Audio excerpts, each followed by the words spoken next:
It's Thursday, March the 10th, and you're tuned in to the TNIAB podcast. I'm Vince. I'm Anthony. And this is the Geek Chic Culture Show. We talk about all the cool things in the whole wide world. It's true. You know, we have a lot of stuff to talk about today. We do. But I have an important announcement to make. Nice. So today was my first day taking public transit Ever. to my place of work. Because I don't ride the bus with the pores. In exactly 2 years, because it was 2 years ago that the whole COVID thing started. Damn. And I remember because it was on Friday the 13th, and I called in sick that day. So you're to blame. And I remember being at home, and my coworkers messaged me like, "Yo, did you collect your shit? You gotta go." And I was like, "What are you talking about?" And then They're all like, COVID, dude. yeah, so the Thursday was the last day I actually took transit, and today, the first day in 2 years, I did it. I almost forgot how to do it. Actually, no, I did because I didn't tap. You didn't tap? I didn't tap. Did you get busted? No. Oh, wow. You little, rebel over here. Things have changed. Okay. I didn't realize you could tap with your phone. Yeah. But it's not through your card. It's through The Presto app. But I have the Presto app. This You have one's the like new Presto app. yeah, apparently I don't. But apparently now you could just tap with your digital credit card. Oh, I didn't know And that. I was like, "What?" That's way better. Yeah. Hell so, yeah. yeah. Why would I so, ever preload my card anymore? I guess so. Yeah, sure. But anyway, so like that was the thing. There's no express line. I've never used an express line. Like the one that stops in Oakville and Yeah. goes direct to Toronto? Never used it. It's gone. Nice. I don't know. So my timing was off. I was like, I'll be late to work today.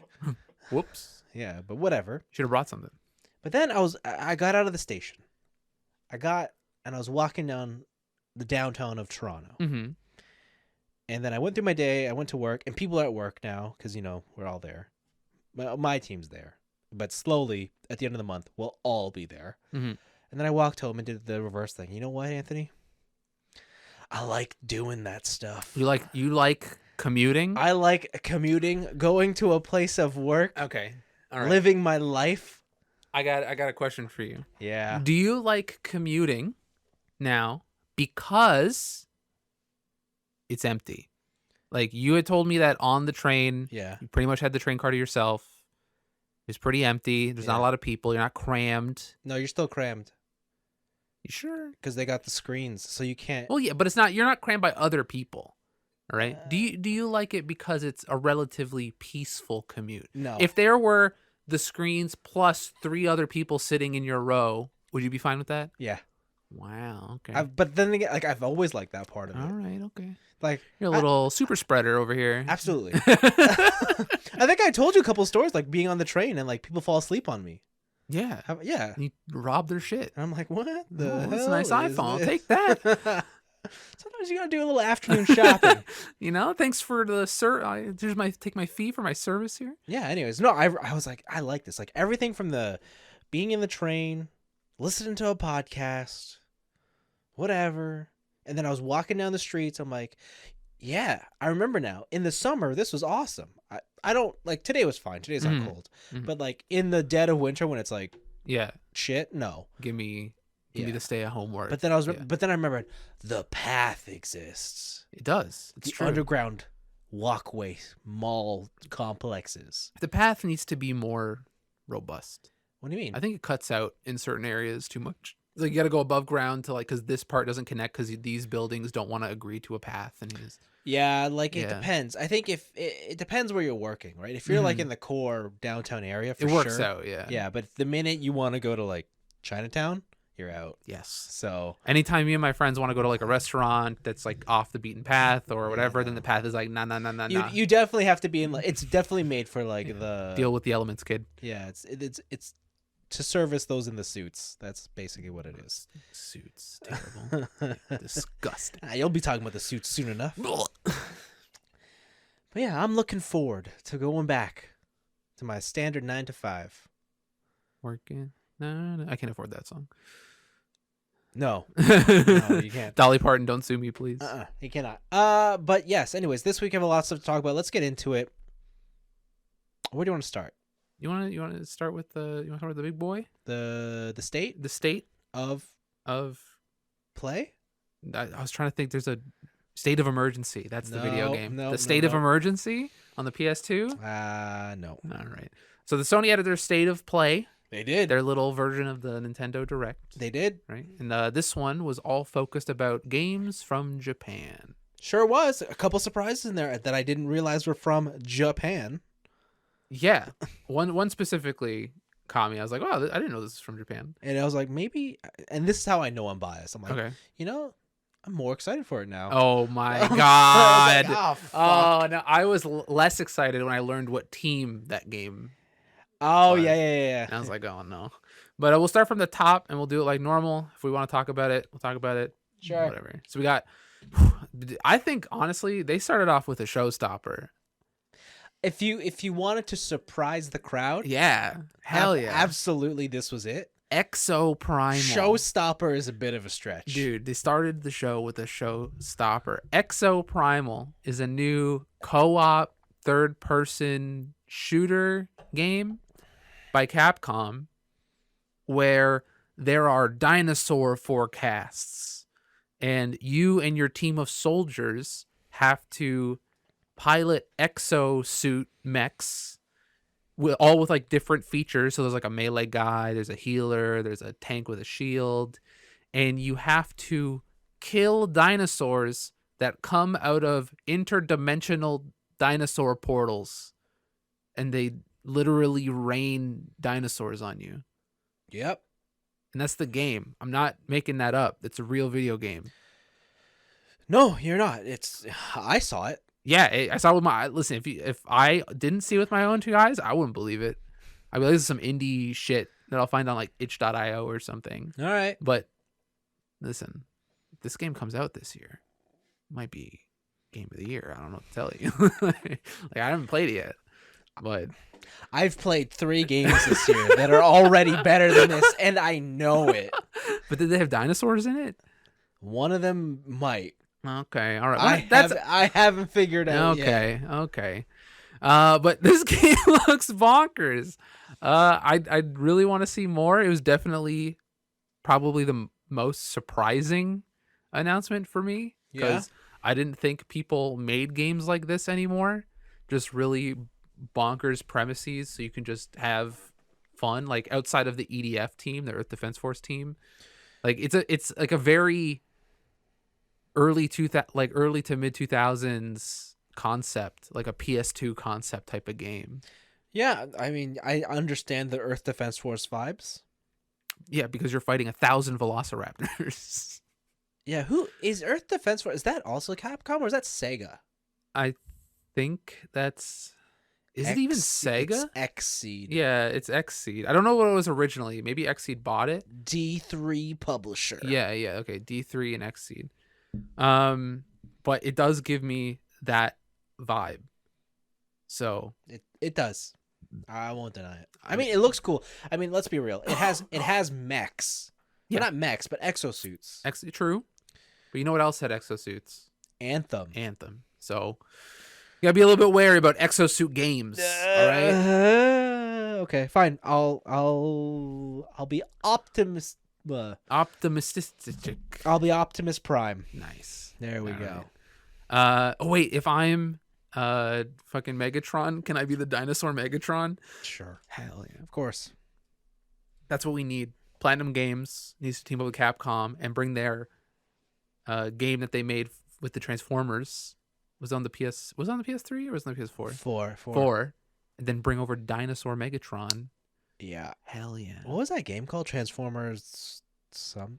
I don't remember. It was okay. It was fine. Yeah, it was all right. It was like my first Platinum. Yeah. Yeah. It's like baby's first character action, and I could turn into a truck. Yeah, it was cool. Next up, we have Ghostwire Tokyo, which I believe this is the first release date announcement. No, it's been known. Okay, then we know about this. March 25th, 2022. Stranger of Paradise Final Fantasy Origins. I'm getting more hype for this game the more I see it. Looks very cool. March 18th. Very soon. That's in like a week. Very soon. Oh, shit. And the demo's out now. Yeah. So you can go play the demo on your console of choice. I don't know if it's on Xbox. On your console of choice, as long as it's a PlayStation. Yeah, is it not on Xbox? I have no idea. I haven't been paying attention. You might be right. It might just be PlayStation. I know that if you buy any digital version, Yeah. you get to access the game 3 days early. Ooh, I can't wait to not do that. We have next up Forspoken. This is the game we're like, this is a Japanese game? What the fuck? Yeah. And it turns out it's made by, what was it, Luminous Productions? Luminous Productions is apparently an offshoot company made from the Final Fantasy 15 team. That's wild. And now I'm less excited about this game. I don't know. I feel like when you put Final Fantasy on something, that almost dictates what you can do with the game. Like, I'm sure it goes through like multiple boards and like maybe focus testing. This is what they wanted Final Fantasy 15 to be. This is like, if we didn't have to be Final Fantasy, this is what we would have made. Okay, all right. So maybe. But yeah, I'm no fan of that game. 15? So, but Forspoken is a release date of October 11th this year. Mm-hmm. We'll see if they stick to it. No. That's their new release date. Oh, it was earlier before. Their original release date was May 5th. Oh, baby. That was the one game I was looking forward to this summer. Get delayed. And I was just like, all right, fine. After that, what do we have here? We have Gundam Evolution. Hell yeah, baby. This is the one. Gundam Overwatch game. They showed off some more gameplay. They showed off 2 more mechs. This is the one. It was 00 Gundam? Exia. And I didn't actually who's pay the other attention one? I because forget the once who's I the saw other one. Exia, I was like, fuck the other one. Hell yeah, it's just But Exia. I know it's a Xeon suit. Dude, do you think he's going to get the rainbow form? You know, he's going to have the rainbow halos around him? Who? Exia? You know, when he gets the super jetpack? Yeah. No, an Exia doesn't get that though. Who gets that then? Because it's a different suit. You mean like the 00? Yeah. Exia goes Trans Am. He goes all red. Oh, that. Okay. All right. Yeah. All right. Okay. Rollout color. Yeah. There's a network test in the spring, so you'll be able to play that for free. You can check it out. This game looks so good. Looks like it's gonna be absolutely awesome. Riddled. Awesome. With microtransactions. Yes.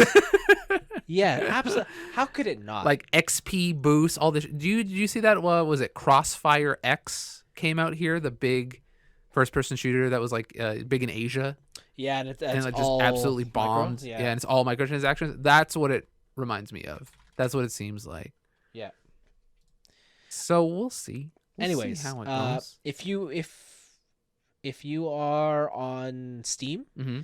Go to the Gundam Evolution site, and you can sign up for their playtest. Ooh, okay. I think that's out in sometime. It's in spring, so relatively soon. To be honest, I'm pretty sure they actually have a date on it, and I think it lines up identically with another game that has a beta. Oh, really? But we'll talk about that later. You probably played this one because it's better, probably. Yo, fuck off. Next up, we have a new collection. We have the Ninja Turtles Cowabunga collection. This is a collection of, I think it's like 15 classic Ninja Turtles games from the arcade, the NES, the SNES, and that kind of era.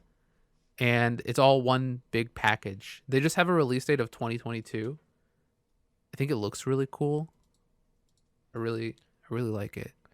I don't know, like Ninja Turtle. I feel like they've always been re-releasing these games every year. Yeah, but this is the first time it's been like an all-in-one package type of deal, like a Mega Man Legacy. Yeah, I guess you're right. I don't know.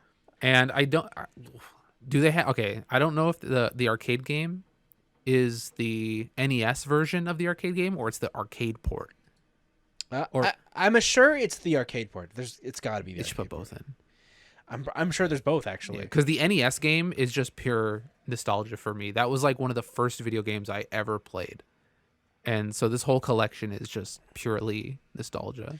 Yeah, like I remember loving these games, but as I've gotten older, I just don't care about the Turtles anymore. What, dude? You love toys from the 80s. Oh. Cowabunga dude. Somebody thinks he's a fucking comedian. What are you talking about? You love all that garbage. right? Those boxy, terribly posed things. I've got Transformers at my desk at work, and people think I'm the coolest Vince, you know why they think they're the coolest? because I'm the dorkiest. No, because their fun is dead. Because they're all parents. All right? They can't buy that stuff for themselves anymore. They're like, oh, I remember when I used to have fun. I can live vicariously through you. Yeah. Actually, I don't know if maybe they just viewed me as a child because I also wore. You wear an Overwatch sweater? No, I wore Jordans to the office. Everyone wore like business casuals. Like, what the fuck? Did you guys forget we have a totally casual dress code? Maybe they were itching to wear a nice suit. I guess so, but they're like, you wearing Jordans? And I'm like, yeah. Are you not wearing Jordans? Yeah, my boss is like, sick J's. Yeah. Dude, your workplace sounds so sad. Yeah, it does. It sounds so sad. It does. I'm like, guys, don't you have some fun? I'm like, They're like, we got to be an adult. You're like, ugh. In bed by 10, you know? Dude, Peter Pan syndrome forever. Let's go. Yeah. All right, what's next? Next up is Gigabash. This is the kaiju.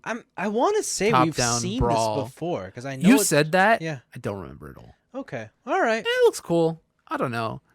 I remember the first time they revealed it, I thought the next logical addition to this would be like the Ultraman component or a mecha component, but it's not. and it's just kaiju, and I was like, well, It's War of the Monsters too. yeah, okay. Okay, you know what? I lied. This is the showstopper. No. JoJo's Bizarre Adventure All-Star Battle R. No. All right. JoJo's Bizarre Adventure All-Star Battle was a 1v1 fighter that came out on the PS3. I really enjoyed it. It was pretty fun. It was not balanced at all. Right? Completely busted. But that's kind of what made it fun. Okay. This version is updated, it seems like, with some like new mechanics, because there were some assist combos in there, and I don't remember that game having assists at all. There's some like cinematic special stuff going on when moves clashed. So what I'm hoping from this game, because it was just an announcement, I'm hoping one of two things. Either the game stays completely broken, and we can just have dumb fun doing JoJo combos. Okay. Or the game is meticulously balanced, and we get a JoJo game at Evo, baby. Keep dreaming. Hell yeah! You know that's not happening. Evo 2023, JoJo's Bizarre Adventure All-Star Battle R. That's plus R. When they take over, the Arc Systems puts Guilty Gear characters in it. Is it plus R? R plus? Ooh. Or plus R squared? Plus R squared. Plus R squared ultra? It's gotta, I don't know. There's gotta be some like dumbass JoJo convention. Maybe it's like convention in there. Plus R Pro Max Ultra? Pro Max Ultra. No, that's a different story. I'll get to that. After that, we got Trek to Yomi. This was that Revolver Digital. You mean Devolver? Revolver. I said Revolver. I thought you're supposed to be the video game I guy. know, What the hell? I can't believe you lost to someone who doesn't know this guy. So Devolver Digital, they're publishing it, but it's made by a Japanese developer. Yeah? And it's like a side-scrolling, I guess not a beat 'em up, No. but samurai game, and it's all like Akira Kurosawa, black and white, Yeah. samurai style shit, blood spurts everywhere. It looks cool. I just hope, because the game looks very smooth. Mm-hmm. I always feel that looks wrong with that like old black and white film animation. Okay. I hope it has like a pure anamorphic 24 frames per second mode, That'd be cool. so that it just looks Just like a that. film mode, Yeah. Who was the team that made they made like Inside, and they made that spider game? Not Limbo. Limbo. Did they make Limbo? Was that the same team? I think so, yeah. Yeah. Limbo and Inside, yeah. Who was that team? I can't remember. This looks like a game by them, but like one I would actually want to play. Really? Yeah, because after I beat Inside, I think I'm like one of the only people where I'm like, this game fucking sucks. I don't like this game. Wow. These games are bad. That's strong words. Yeah. But it looks cool. Yeah, this game looks all right. I want to know if it's tough to tell from the gameplay, but I just need to know if this is going to be like super hard. It looks like it. Or- Enemies are dying in like one hit. Yeah. So Because if that's the case, I'm more interested. like a Ghost Runner type of thing. Kind of. Because, like, this game, like, what was the game that just came out recently? That's the Kung Fu Master? Sifu. Yeah. I think, like, Sifu's less interesting to me, but this game's more interesting. Okay. All right. Like, of the two. Do you like that one hit kill style mechanic? I do, In but most games? I do, but yeah, I think this one, it just appeals to me more. Appeals to your senses. Your weeb senses. I don't know. I think Kung Fu might actually be cooler than Samurai. China's still cool. Yeah, but Yeah, maybe. yeah, I don't know. All right, okay. Next, Returnal is getting a free 3.0 update March 22nd Yeah, called Ascension. yeah, There's going to be multiplayer co-op, yeah. and there's going to be, what is it, that survival mode where you're just ascending a tower. Yeah. So there's no real confirmation if there's an end to the tower I'm sure you can end. or if it's just infinite climbing and see how long you can last. Yeah, type of thing. you get to the top, you get a new weapon, you start from the bottom and do it again. Maybe. Or is it going to be like it's like a time thing? Like how many floors did you survive and how fast did you get to those floors? Like, And it's just perpetual difficulty upgrade. like Music Rally. Sure. Oh, God. You're going to tell me about Music Rally, aren't you? God damn it. Some other time. Oh, no. And then the last two games. Hell I think, yeah. were these both Square Enix games? They were. So first up, is it like a Yeah. brand new game Yeah. called The Dio Field Chronicles? Hell yeah. It's an SRPG Oh yeah. with no grid. Yeah. And you can do fluid attacks. Like, so they showed this one section where there was a team going up an alley and they came in from different directions, the left side and the right side. So when they did a movement on one side and then they did like a dash attack on the other side with a guy on a horse, and it seems Yeah. like you can attack and move at the same time. Like, it's a very fluid combat Yeah. system. Yeah. Did they bring out any other information on this outside of the trailer, or was that it? No, this is the announcement. There's nothing else. Nice. So, like, the thing about this game is Square has been out here, and I've been championing their other game that they've been like called the Triangle Strategy. Yeah. But the Triangle Strategy does not do anything to like evolve or revolutionize the genre. Mm-hmm. In fact, it looks like an old game made today. Yeah. Do you want the old game? This is it. But the thing is, it's like I was cool with that, and I think it's a nice touch. But don't get me wrong, I would love to see more interesting things done with the genre. Mm-hmm. And it's like Square gives all their base level shit to Nintendo, and then they go to Sony and be like, "Here's what we're really working. Here's on." the cool stuff. Because like this one even has an actual title. It's like, we didn't just keep the development title. yeah, and it's just like, huh? I think this game looks awesome, and like I think based off what I know is supposed to come out the rest of this year, I'm the most hyped for this. I think this game looks sick. Is it overtake Project Triangle Strategy? Yeah. Nice. All right. It just looks like, because like it's like what I'd imagine the Fire Emblem games would eventually evolve into. Like even the way they've done like the storytelling now is not through visual novels. They have like minor cutscenes. They would never do that. Nintendo would never. I know. Like I don't think Fire Emblem can get away from the grids, which is fine. What if Fire Emblem turns the grids into like hexagons? No, they would never. Or triangles. They would never. They would never. They would never. They would never. But yeah, I think this game looks so cool. I just want to see more. But I really like how they implemented like those attack animations into it. Like it just makes it seem way more exciting than what it is. Mm-hmm.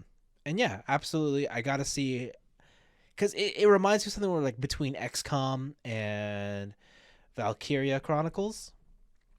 I would really like to see like what a higher level fight in this game looks like. Absolutely. Because if everything is as fluid as that one little attack thing they showed off, that would be awesome. Like to see someone who's like mastered a level just like dominate it. The other thing is like they don't really give it away, but I wonder if it's running in real time.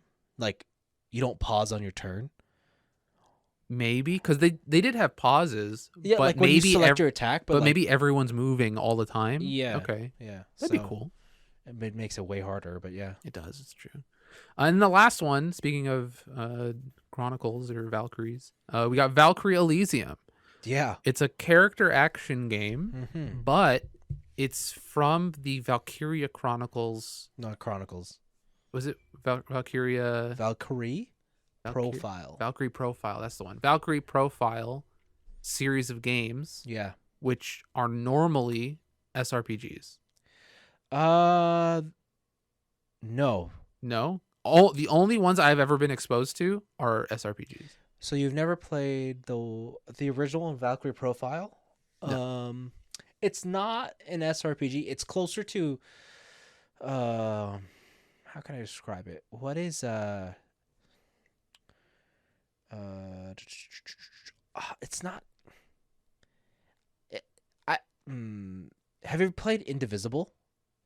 No, I've Okay. seen people play it. It's like that.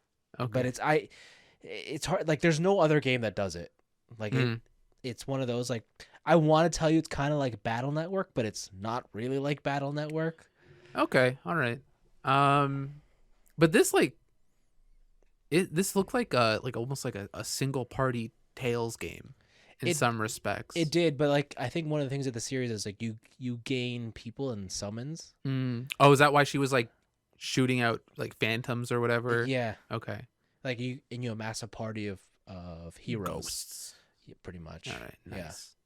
Okay. All right. I don't really have any like reverence for this series. Yeah. I've only ever heard good things.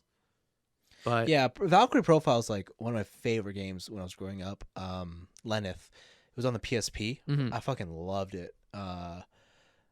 I kind of wish they re-released it like on Steam, like a high-res version, but yeah, the only one I've ever played was Covenant of the Plume. yeah, I And- regret selling my copy. That was a thing.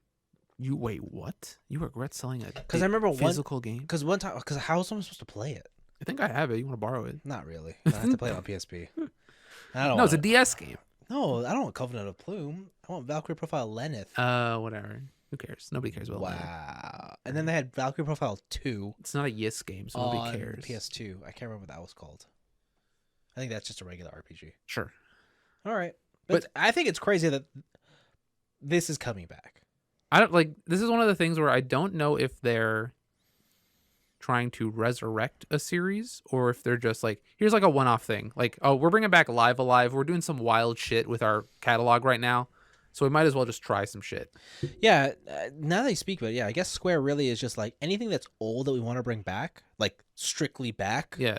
like as a re-release, we'll put it on the Switch. But all the new shit Mhm. goes somewhere else. It sounds like they're just throwing ideas at the wall and they're actually making these ideas. Yeah. So, which I'm all about. It's cool. A little bit mad that Skies of Arcadia hasn't resurfaced yet, but okay. Guess I'll keep waiting.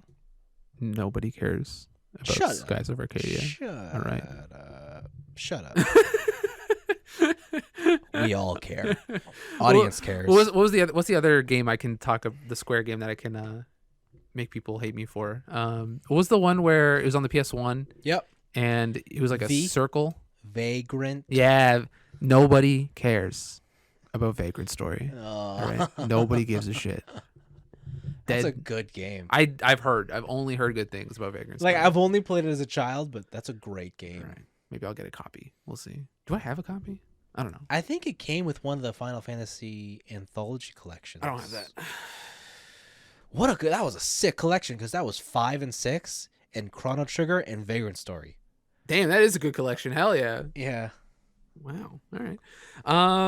But that's it for the Sony State of Play. How'd you feel about it overall?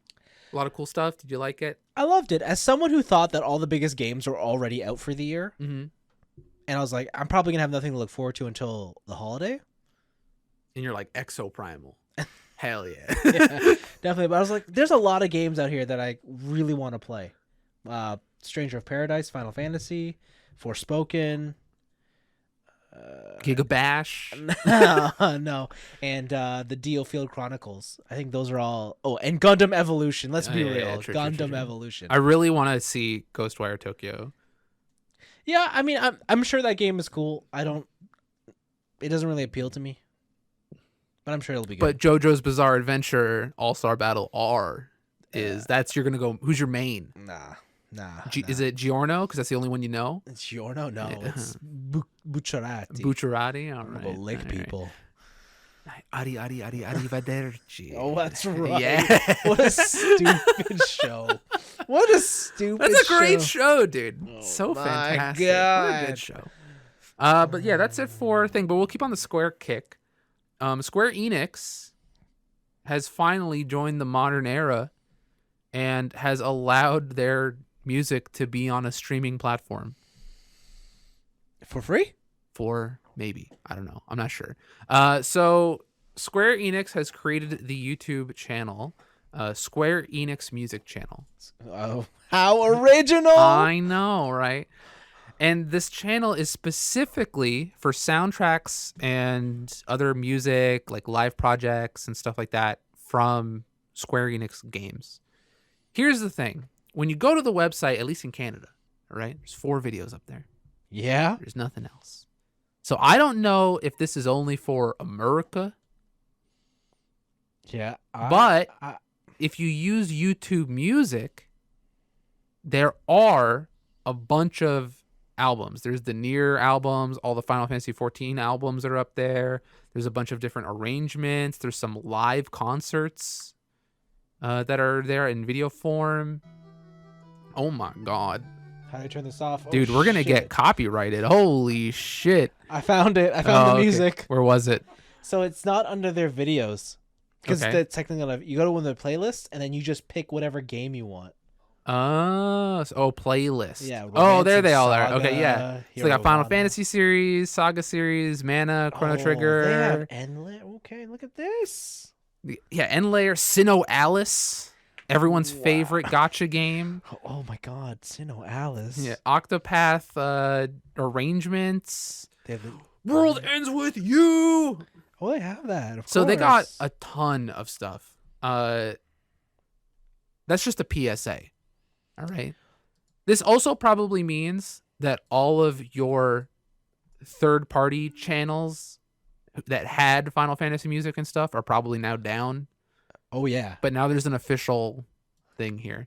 I think the thing I'm most excited for about this is the live concert videos and the more behind-the-scenes type stuff. Yeah. They even made like little compilation videos where it's like airship cruise beats and like a rocket ship emoji, game music to hype you up, Yeah, I like this. mellow minstrel mix, I'm waiting for game music to chill and study. I was and gonna work. say, where's that lo-fi? I know, right? You need that lo-fi remix. Yeah. But it's a pretty cool idea. I really hope that they bring out some more like that's behind cool. the scenes interviews and stuff. They have up one there with Kenji Kawamori. So Yeah. this is a cool thing for Square, especially because this company has a very rich history of very good music. So you say. So you guys can go check that out. So you say. Advanced Wars 1 and 2 is in the news because Okay. it's delayed again Why? because of real life war. So because of the Ukraine and Russia stuff, they have decided to delay this game indefinitely Indefinitely, you say. because it's in bad taste to release it during a war. Is it? Is it though? So this is one of those things where like I think certain companies have gone a bit too far. I feel like if this game wasn't called Advanced Wars, Yeah. it would be fine. It would be fine. This is like on the level of I heard there was a couple restaurants in the States who were Serving Russian food. that too. They like took Russian food off the menu or some shit. But the other one was some changed. They're changing the names of Putin because it sounds too close to Putin. Dude, what? Yeah.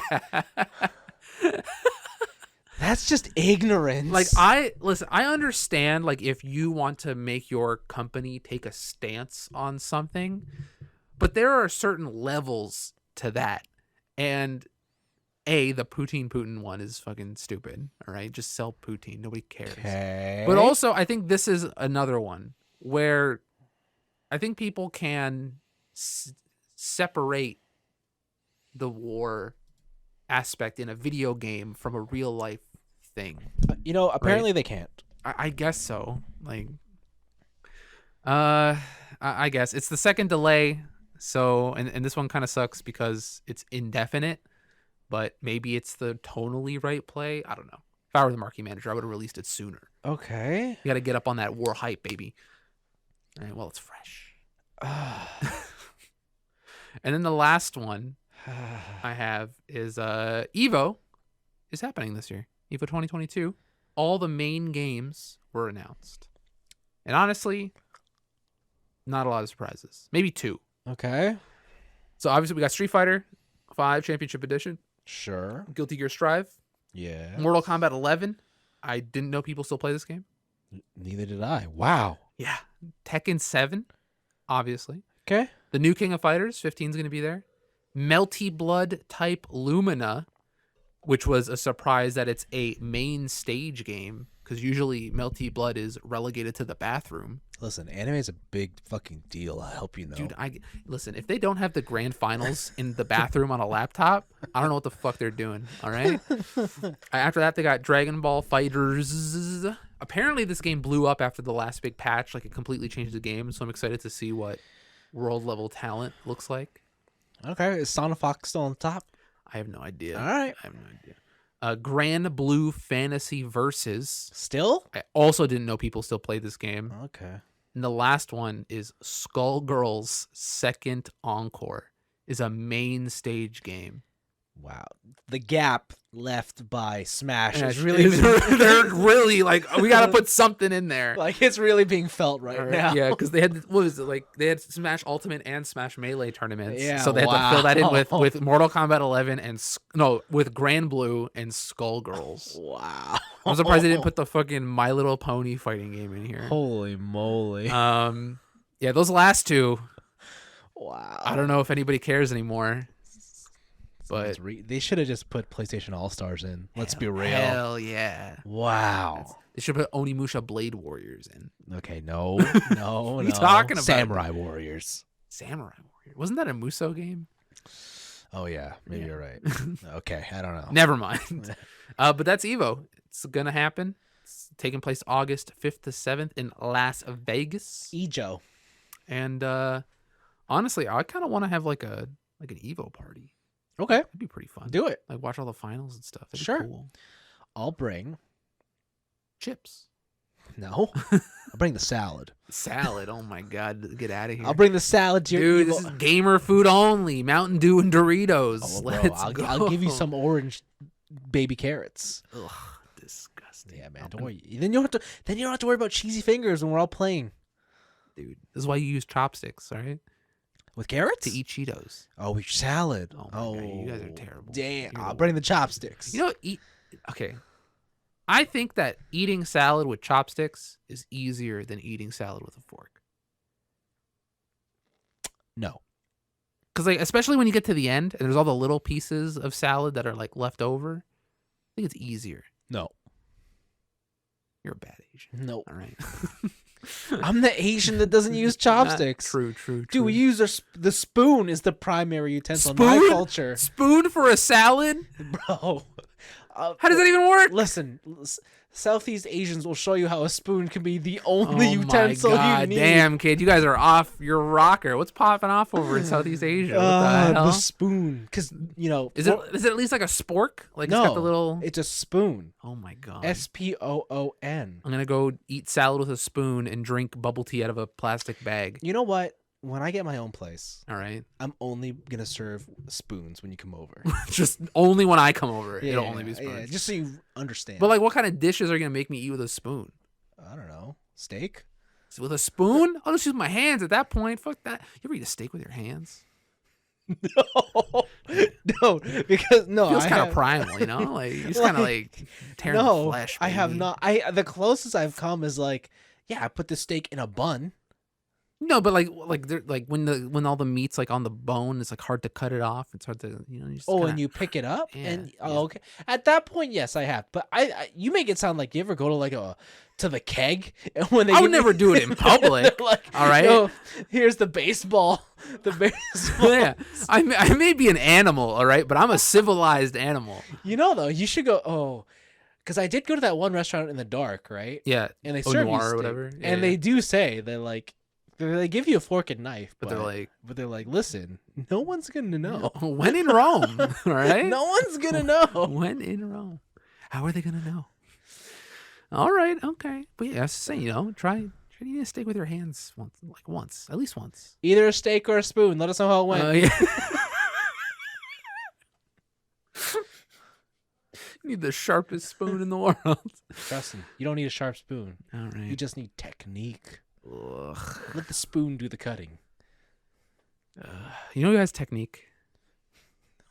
How are you gonna transition? All right, he knows a lot of technique. Who? Obi-Wan Kenobi. What? He's a lot of Oh, he has a lot of cutting technique. Why don't you tell me about Obi-Wan Kenobi? Wow. So stupid. I bet Obi-Wan Kenobi has eaten a steak with his hands. Guys, Disney Plus has done it. They brought Ewan McGregor back into the role of Obi-Wan. Taking place after the events of Revenge of the Sith or Star Wars 3, leading up into New Hope, Obi-Wan. To be honest, I don't even know what the F the story is going to be. Isn't that like the case with every Star Wars show that's come out so far? Yeah, I guess the gap in between Sith and New Hope is so large that you could technically put whatever story is in there. Mm-hmm. So at the end of the day, we all know what's going to happen. He's basically going to be, I guess, watching Luke grow up because that's his whole job. Stalk a child. Well, that's his whole thing, right? He's supposed to protect one of the children. Right. So he's going to do that. I know Hayden Christensen is back as Darth Vader. Ooh. So Mr. High Ground is returning. I have the high ground. You know that they're going to have to somehow quote that They part, got right? it. Like They can't- have to. Yeah. But also, do you really need another Obi-Wan Darth Vader confrontation? Absolutely. Oh my god. That's the greatest rivalry in... That's not even a rivalry. Is it a rivalry? He got fucking shit on, cut off all his limbs, threw him in a volcano, fucking Yeah. Tekken style. My bad. Yeah, so, I mean, it could be cool. I don't know. I guess the premise from the trailer is that they're out to kill Jedi, Mm-hmm. and so I'm assuming Obi-Wan's going to help Jedi go into hiding. Do you think it'll be better or worse than the Boba Fett show? Better. All right. Because no one cared about the Boba Fett. Everyone loves Boba Fett. People think they love Boba Fett, okay? Do you know why people love Boba Fett? Why do people love Boba Fett? Because he has no story, Hell yeah. and it's all in your fucking head. Yeah. The minute they gave him a story, no one gave a shit. It's not my headcanon, dog. Exactly. Boba Fett is like, God, he's like the hottest girl at the party. And then you go to talk to her and you realize there's nothing in her head. Oh, what do you like doing? I watch TV. You mean hobbies? No. It's even less than that. All right. But, Just yeah. stare at a wall until I go to a party. Okay, so I haven't watched all of Boba Fett, but actually episode 5 is pretty good. Mm-hmm. Do you know why? Why? Because he's not in it. Nice. It's not even about him. What's it about? The Mandalorian, the other guy. They brought in the other one to salvage the show.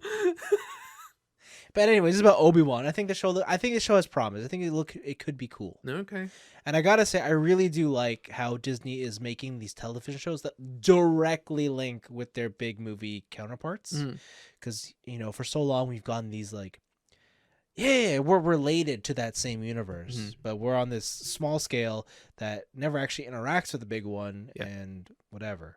But this is really cool to see. So I'm excited. It comes out May 24th, I want to say. Well, they deleted all of the old Star Wars lore, right? So I guess they need to fill it in eventually. Yeah, for sure, for sure. Where's Yaddle? No. That's what I'm waiting. Where's Gray Jedis? That's what I'm waiting for. No. Morally ambiguous Jedis, baby. No thanks. But anyways, yeah, it's a cool looking show. Do you know that a show is in the works? I think you might like it. Tell me. Did you ever want a God of War television show? Never. Not once. Well, you're getting one. Fuck. And you're going to fucking like it. I need an adult. Amazon has been reported to be working with Sony to make a God of War television show. Production slated to start this year, probably release sometime next year. Who would play the God of War? It's got to be like some jacked unknown dude. Like some actual Nordic bodybuilder. Because I remember hearing a story. The Mountain. That The Rock had said he is currently in talks to do a very, very important video game role. The Rock. Listen, Dwayne, all right? I love you. You're a cool guy. What? I don't think he'd make a good God of War. You don't think The Rock could pull off the Kratos? All right, I'm gonna get a little. I'm gonna get a little spicy. All right. Oh no! I'm gonna get a little spicy on this. You're gonna get canceled. It's got a little too much melanin. Oh right? No! He's supposed to be a Greek god. All right. There's a difference between being bronzed and being tan and being tan. You know what I mean? Like, yeah, but bro's got the ashes on him. He's gonna be white no matter which way you cut it. And also that they're not gonna. The Rock's not gonna let anybody like digital over his like tattoos, right? So he's gonna wear sleeves. He'll look like shit. He's got a hole from his chest down his arm. That tattoo's huge. Listen, he's wearing ashes. I love you, bro. I love you, Rocky, but just not in this one. Not in this one. Who else would you pick? Dude, The Mountain, the guy from Game of Thrones. No. I don't know. It's got to be some absolute meathead, like just Nordic meathead. I don't even care if it's a name, right? If they go with someone totally unknown, like sure, but Kratos is an unhinged like meathead. So Channing Tatum. Yes. But also, I don't know. He's like, I don't know if he's Nordic, really. Like he doesn't have those features. Now he's not white enough. Now he's not white enough. Holy moly! Right? Like I don't know that. Like, is that right? He's not like just. I got this movie about China. Yeah, just get some Korean kids in here. Oh, you mean Matt Damon? Yeah. The Wall. The Wall. Hell yeah. Get Emma Stone in here. She's Asian enough. Oh jeez. I think you mean Scarlett Johansson. That was also a thing. I still defend that movie. I think it made sense with the story. Which movie? Ghost in a Shell. Oh yeah, I think it was fine. I thought that was fine. I didn't get the whole. They made the story to make that make sense. All right, get out of here. Yeah, that's fine. But yeah, like fucking Emma Stone in Aloha or whatever, where she's like, I'm half Chinese. It's like, bitch, no, you're not. Like, why do you take this role? Okay, so I think. All right. I think they got to get some like either some like Greek god or some Nordic meathead. Like I think those would be. So what you're telling me is that you are not interested in a God of War television I told you show. that at the top of this announcement. You're not interested. That's what I'm getting here. Yeah.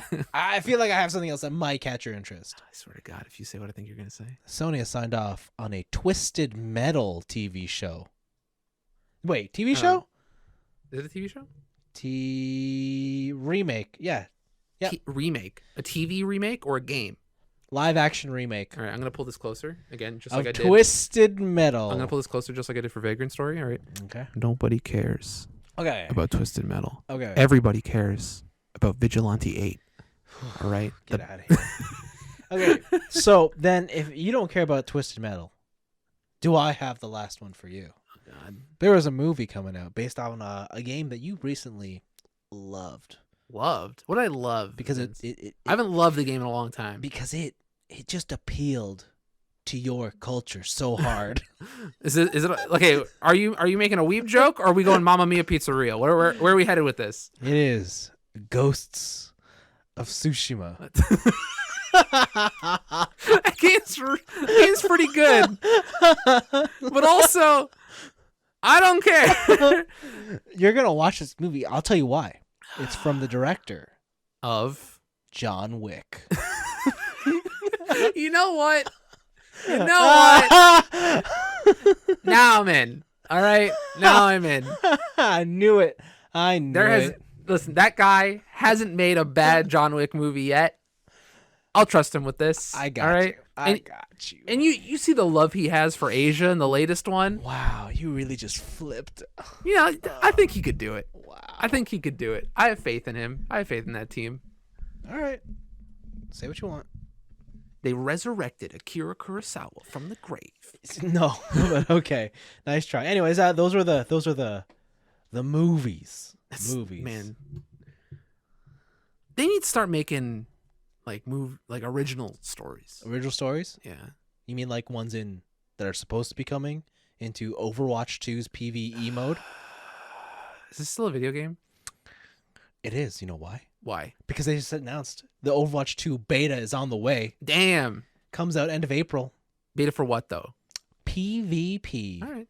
Comes with a brand new character. Did they announce the character, or they just said it's a new character? It's a new character. They just said it's a new one. Yeah, so Overwatch 2, I don't know the director's name anymore. Aaron Rodgers. Nope, that's a footballer. Nope. We can just call him Kaplan's replacement. Yeah, that's the one.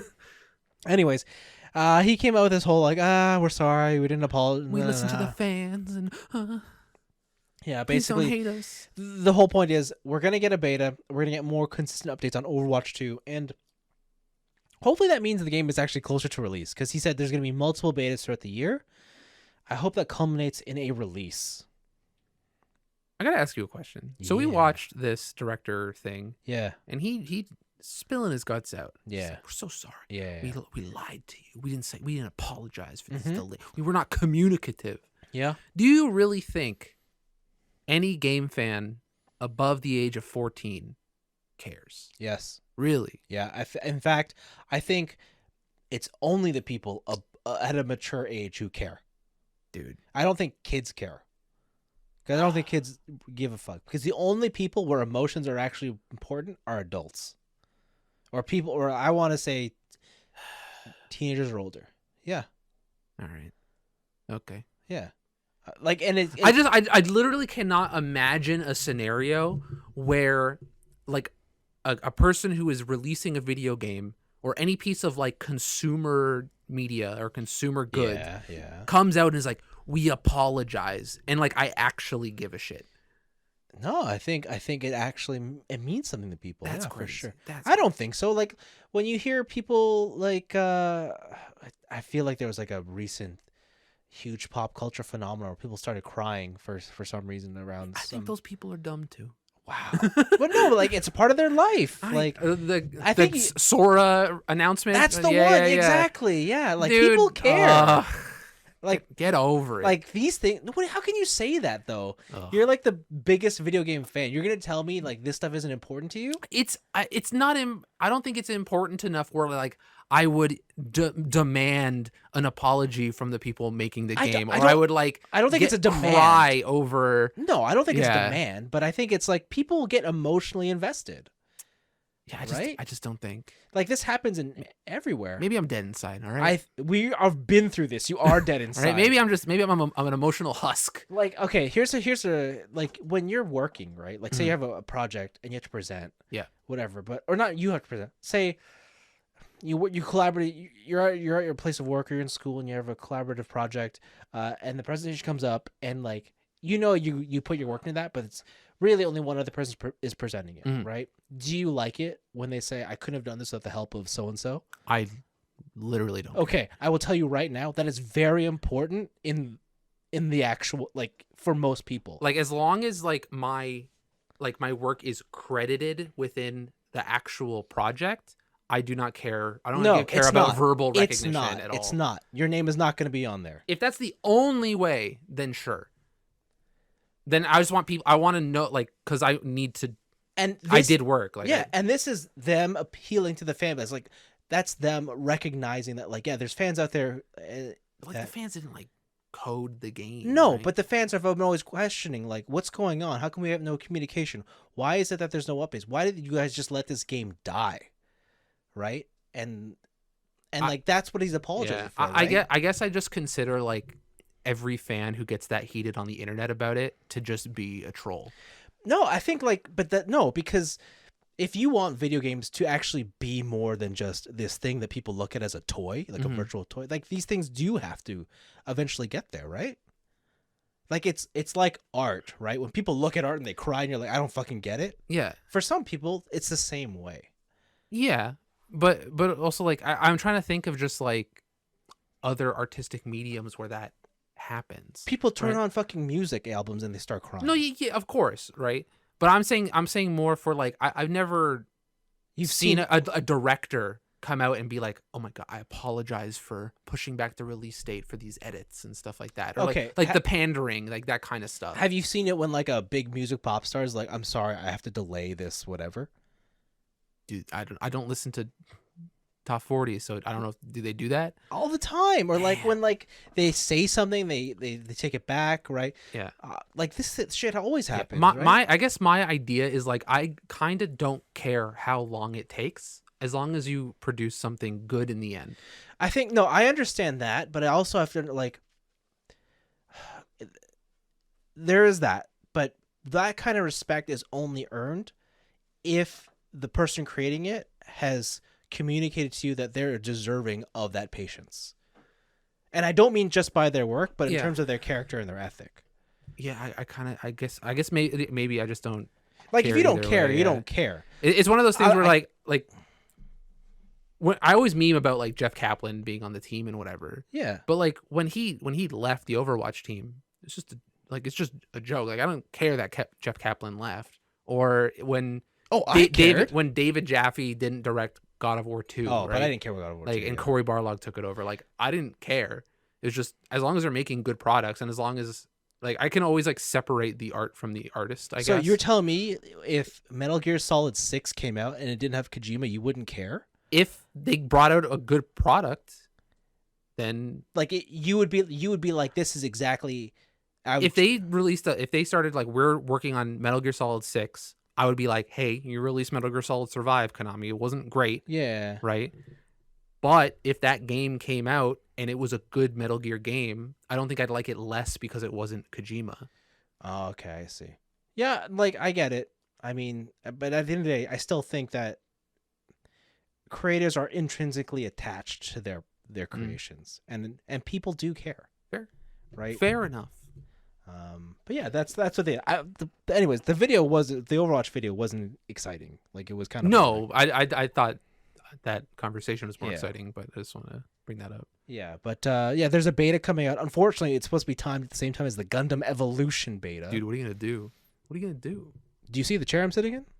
The Gundam chair? Shut up, Dude. It's the Overwatch chair. Dude, your Ramba Ral chair that you're currently sitting in? Why didn't you say Char? Because Rambaral is blue and my chair is pink. Dude, you can't prove that. All right, it's an audio podcast. It's a blue chair. We've spoken many times that I sit in a pink chair. Dude, you sit in a blue chair, all right? I'm not trying to gaslight the audience. It's truly a blue chair. No one's gonna believe you. No one's gonna take your side. You know why? Why? Because you're heartless. I guess. But you know what? You need that in business, baby, all right? Says the guy not in business. It's not personal, it's just business. Speaking of business, Apple had It's the most business. Apple had an event. They called it Peak Performance. So how expensive are these wheels? Unfortunately, they did not give you, what is it, like a $500 caster wheels? Okay, all right. No, they did not. Unfortunately, I was looking forward to it, but they did not. Apple had a couple announcements. First of all, what's wrong? I'm looking at an image in this Verge article, and it's the M1 Max, it's the M1 Ultra, and they just copy and pasted the board. Yeah, I love it. I love it. yeah, That's hilarious. yeah. I'll tell you why it looks like that. That's so good. So the first thing they announced was iPhone SE. All right. That cheap, shitty iPhone. It still has the fingerprint reader Yeah, that's the way to go. with the rounded body. Hell yeah. There's a new one. Big whoop. iPhone 13s, both the Pro and the regular, they come in green. Nice. Sick. iPad Air got a small bump, which is Where? performance bump. Oh, okay. So they used to use the chip that was inside the iPhones. Mm-hmm. Now they use the chip that's inside the MacBooks, the M1, Okay. which is the same thing that's inside the iPad Pro. So there is zero difference now between the two products.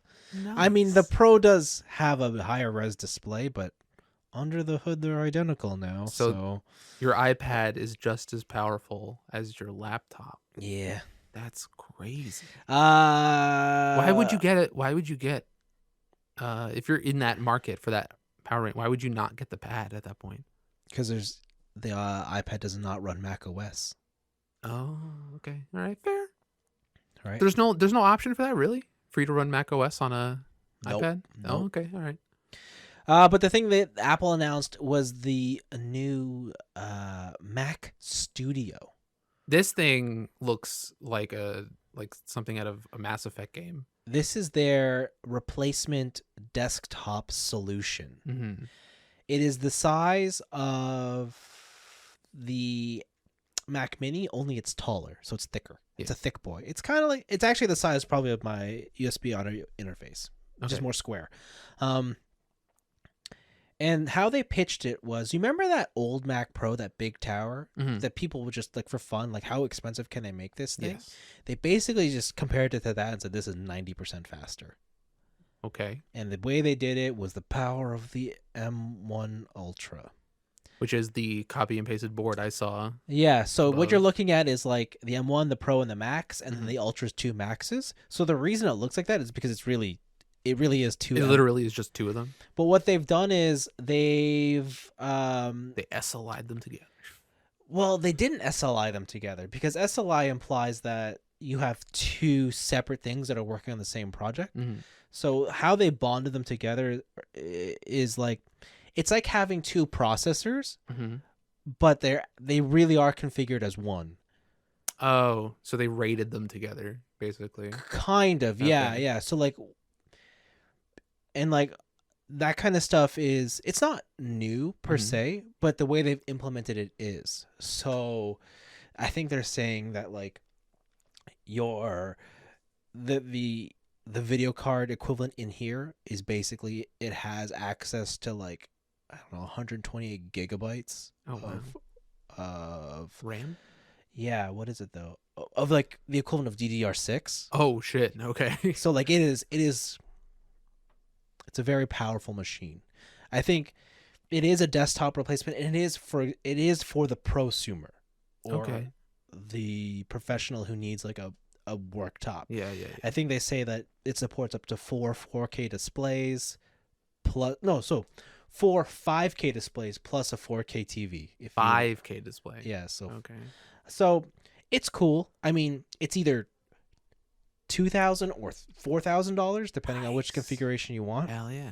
I think it's a neat idea. So when you buying it? It's not for me. Yeah, when you buying the $4,000. It's just not for me. Dude. Because I don't want that. All right. I don't want another desktop. Okay. I want a laptop. Oh my god. But the thing they announced with this is their new 27-inch display. This is the 5K one you were talking about. This is the 5K display that they're launching with this. It's 27 inches. It has a built-in webcam. It's power delivery via USB-C. And it comes with a stand. What? It comes with a stand. You can buy it without a stand if you want just VESA mounts. Mm-hmm. And it's the same price if you buy it without the stand. That's so insane. But if you want a stand that can adjust height as well as tilt, why wouldn't I? Be ready to cough up $400. I hate this company so much. Oh my god! Listen, you guys, TJ got an iPhone, and I'm outnumbered here. And I was getting peer pressured. I was thinking about it. I was like, oh, okay, maybe the 13 Pro Max or whatever the fuck it is. Maybe I'll get an iPhone. Yeah. No, after this, unsold me. So I don't think the monitor is Getting a a good buy. Windows phone. I don't think the monitor is a good buy at all, because like you could find other monitors by other companies who kind of have the same sort of price point and price bracket. But then it's not a Mac.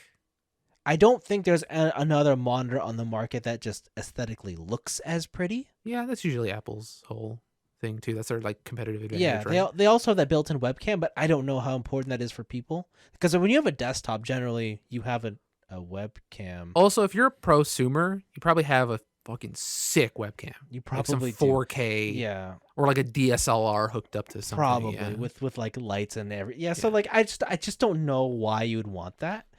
I do think the actual Mac Studio, I think that's really cool. Like what they've conceived here, I think it's I think I don't want to say like, oh, it's going to change the way that Change the game. desktop PCs evolve, but Mhm. I do think that the move towards more like those compact, like what does Intel make, like a NUC, like those Yeah. tiny ITX based. I know Dell for B2B makes those little like just tiny boxes, right? And Yeah, IT teams love them because you don't have to lug a tower exactly. everywhere. Like because it's exactly. So again, look at this as more like it's just a great value for businesses. I don't Yes. think it's a great value for consumers. Yeah. Even though it's marketed as prosumer, but like for a business, these are fantastic. I guess this is why it's like the peak performance event, right? Yeah. So, But that said, they did announce that there's one more item that hasn't moved to M1, and it's kind of suggests that this isn't actually the studio isn't actually their highest end Mac that they're going to put out. Even though this is supposed to be 90% faster than their current Mac Pro. So then I would ask you, who's the audience for this? So I'm assuming it is still like It doesn't look, I'm not saying that it's like, this is a junk machine. Like, this Yeah. is a powerful piece of tech. Yeah. But if they're going after like the top end business guys with this, and they haven't even shown off their final form yet, yeah. then I don't know. So I do think I this don't is, understand who this is for. No, I definitely think this is for business people, but I think it's just for the masses of business people, right? Like, because my work laptop, like, I can't believe this. Like, everything that they sent me is like 3K, and then plus the monitors, it's like 4. So, but who am I? Like, the things I do aren't that important or that demanding. If you believe you're important, then you're important. You gotta manifest, dude. You gotta manifest your success. I'm important, but the technology they've given me to do it, like, it's overkill for the tasks of my that I'm doing. Fair. But the product I'm putting out, of course, it's always important. Yeah. But so I definitely, because this definitely sits within that category or that tier of pricing. And then the thing that they're supposedly going to announce that's going to be like their final form Frieza is Gold Frieza. Yeah, we'll see what I think that comes out in June. They'll probably announce it. Yeah, so it's one more thing to look forward to. To be honest, the only thing I really wanted to see was a refreshed body on the MacBook Air. That did not happen. So I don't have anything to buy. Nice. It's good. Nice. It's good to not have just to get the buy. MacBook Pro, dude. Just bite the bullet. No. Right? Because you know, as soon as you buy it, then they'll announce the Air, and you'll feel bad. That's exactly what's gonna happen. In other news, my work phone is up for renewal, so I'm going to buy myself. I'm going to try and get this green iPhone. Good luck to replace it. If not, then I'll get red. But I was gonna make like a 4-leaf clover joke or like a leprechaun like gold at the end of the tunnel joke. Yeah, I couldn't think of anything. Patty's Day, Lucky Charms. Yeah, because gonna get me iPhone. Oh, wow. I don't know. Don't do that again. I can do that. I'm white. It's okay. Don't do that. No, it doesn't matter if you're white. I'm part Irish. All right. No, I'm 1/4 Irish. No. Okay, whatever. Anyways, go ahead. I'm done. That's it for my picks. All right, cool. Well, do we have any? Nope. No. All right. Let's get into my week. All right? Okay. All right. I started reading a new. Well, actually, would you want to talk about spoilers in Cyberpunk? Sure, I can talk about spoilers. Okay, you go first. What? You go first then. You do your week first. Okay. Because we'll leave Cyberpunk for. I don't know if Cyberpunk is old enough to just straight up spoil it for all the peeps, and maybe we can just leave it at the end, and then people can log out. Okay, so then if we're not talking about spoilers, let me talk about the Batman. I thought you were gonna do the other one. No. Anyways, I watched The Batman with the Twilight guy, Robert Pattinson. Yeah, and I love Robert Pattinson. He's cool. I think Robert Pattinson is my favorite Batman. Really? Okay. Yeah. All right. Okay. The movie. I'll say it right now. It is not the best Batman movie. Okay. Nolan is definitely on the top still. See, because I've been seeing some very hyperbolic headlines being like, it surpasses the Nolan. It came out of the Nolan shadow and like that kind of stuff. It's definitely like Nolan has made the best movie. Okay. That involves a Batman story, but this is like the truest Batman movie. Even Batfleck? Like this surpasses. Like it depends though, because This takes place in a very specific time of Batman's career where he is absolutely like, okay, it takes place year 2 of the Batman career, okay? Okay. And the movie starts up, you get zero origin. It's nothing. Nice. It's Hell just, yeah. No dead parents, no alleyway. Nothing. It's just I'm Batman, Hell yeah. right? The movie, like, if you want to see Batman like a lot and immediately, you're in for a treat because he's there all the time. Mm-hmm. But it centers around story of Batman Year 2, and did you ever read Batman Year 1? I might have, like, maybe, or I watched the Year 1 animated Batman? thing. Yeah, that's some of the best of just comics, period. Year 1 Batman. Best. So this is Year 2. So the thing about Year 1 is, like, it's the beginning, right? And we'll call that, quote unquote, the honeymoon phase of being the superhero known as Batman. Yes. Year 2 is kind of like when Bruce's, I guess, he starts to lose faith In people. in himself. And, like, he's motivated by the wrong reasons. Okay. And so you get a bit more of I don't want to say a desperate Batman, but somebody who's like, they question if they are even making a difference. Oh, okay. And, like, that is the vibe you get through this whole movie. It's very long. It's 3 hours. Oh my God. Okay. To be honest, I think it could have cut out 40 minutes and maybe a plot line or two. But it goes deep. Like, it goes deep into the character of Bruce Wayne and Batman. And it does this really great thing of it, like, it merges both of the characters, both sides of the characters together in a very organic way. And you never feel like when you see one on the screen, he's different from another. Like, you know, when you watch a superhero movie, it's like there's in the suit and out of the suit. Yes. And there's clearly a divide there. Yeah. This is not that. Like, there's one character and he's either Bruce Wayne or Batman, depending on the scenario. Like, is it more beneficial for him to be Bruce Wayne or is it more beneficial for him to be Batman? And I guess, like, Robert Pattinson is able to, like, kind of muddy the two in his acting. So, like, when he's Bruce, maybe you'll see a little bit of Batman bleed over type of deal. Kinda. And, Okay. like, what I really like is, like, he has the Batman voice, but you can see that when he's not, like, trying to be antagonizing or when he's with people that is close to him, he doesn't use it. He just Even in the Batman suit. That's really cool. He just uses the Bruce Wayne voice. Yeah, that's awesome. And it's just like you get to see more of a human side to him. It's also, you know what? It's not even a superhero movie. It's definitely a police procedural. Like, it's Okay, this sounds way more interesting. like it is a than originally detective. thought. Like, you want to see Batman detective a lot. Mhm. I don't want to spoil something, but, like, let's just say he has the equivalent of detective mode from the Arkham games. Oh no. Like, Oh no. like, the power up that ruined all video games. like, Oh, it's no. not it's not that crazy, but you'll just be like, what's he doing? And you're like, X-ray vision. it's like, oh, it's detective mode. And he works a lot with Gordon. Like, he's with Gordon almost throughout the movie, and they're working together. The Riddler is a pretty cool villain.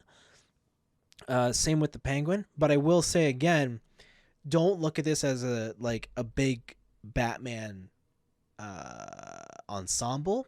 All the villains they introduce are more or less before they become the big supervillains you know of. Okay. Right? So in many ways it kind of captures them at the beginning of their career. It's like the growing pains section. Okay. So, like, Batman is inexperienced. These villains aren't quite the big villains that you know them as yet. Catwoman is in it, and she's pretty cool. I heard that was it Amazon maybe? Mm-hmm. They, because of this movie, they had tried to buy a Penguin show. Oh, really? Yeah. Yeah. Is the Penguin in this? He is. And Yeah, he's played by okay. Colin Farrell. I don't know. Oh, wow. Yeah, he's wearing a suit. So Damn. All right. Skinny? I wouldn't call him skinny. All right. Yeah, he's not a bowling ball. If Okay. that's what you're wondering. Yeah, all right. That's what I was Yeah. wondering. No. The Batmobile is, I mean, it's a Mustang with a jet engine. It's cool. There's a moment in there that's like, whoa. That was kind of anime, but Oh God. it was pretty cool. Powering up. I don't want to say that, but like, Okay, all right. Yeah, leave it. Maybe yeah, maybe I like now that you said it's kind of like a police procedural, like a detective type thing. yeah, I think I have more interest in watching it. yeah. No, it's cool. I love his suit. His suit is awesome. Um, what I also like is like he's Batman, so Batman has gadgets, right? Mhm. But this movie does not like give you those.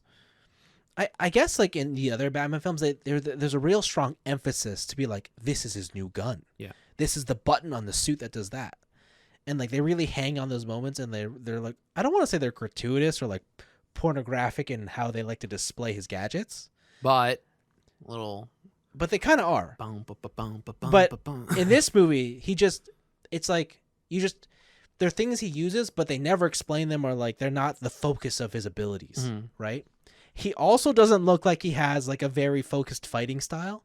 Like in the Dark Knight, they had a specific like Muay Thai based. Yeah, because it was like the first movie he was in the ninja school with Yeah. Ra's al Ghul. This is not. okay. This is not that. Street brawling. Absolutely. Nice. Absolutely. Yeah, I really enjoyed it, but I understand like if you walk into this and you're like, I hated it, I could probably see why. Mhm. And let's be real, we all like the MCU. And the MCU has conditioned the general populace to, I guess, have expectations surrounding superhero films. Okay. This is not that. It's really interesting too that you say that because DC has almost never successfully copied. Yeah, so like you look at Marvel. all their other recent films, and Yeah. they all try to copy them. So Yeah. this is the one. I guess this is the one of the ones where they just didn't even bother. And Which I really liked It it. sounds like it paid off. So It did. A couple things. It's a really dark movie. Like I mean, visually, like Okay. it's the movie's almost all entirely at night, very dirty, almost in the rain all the time. how much grime we talking? It's very grimy. All right. But it's also so there's some shots that are just really a joy to look at. Mhm. And I looked it up. The cinematographer comes from the guy who did Star Wars Rogue One. He did The Mandalorian, and he did Dune. So like if you want to see like large, expansive, desolate shots, this movie has a lot of that. There's like specifically there's scenes on him on a rooftop during like dusk or dawn. I can't tell. They just look amazing, and he's overlooking the city. Like they all look really cool. But yeah, I really enjoyed it. I can't wait to see where they go with this character. Oh, there's gonna be. This is not like a one-off.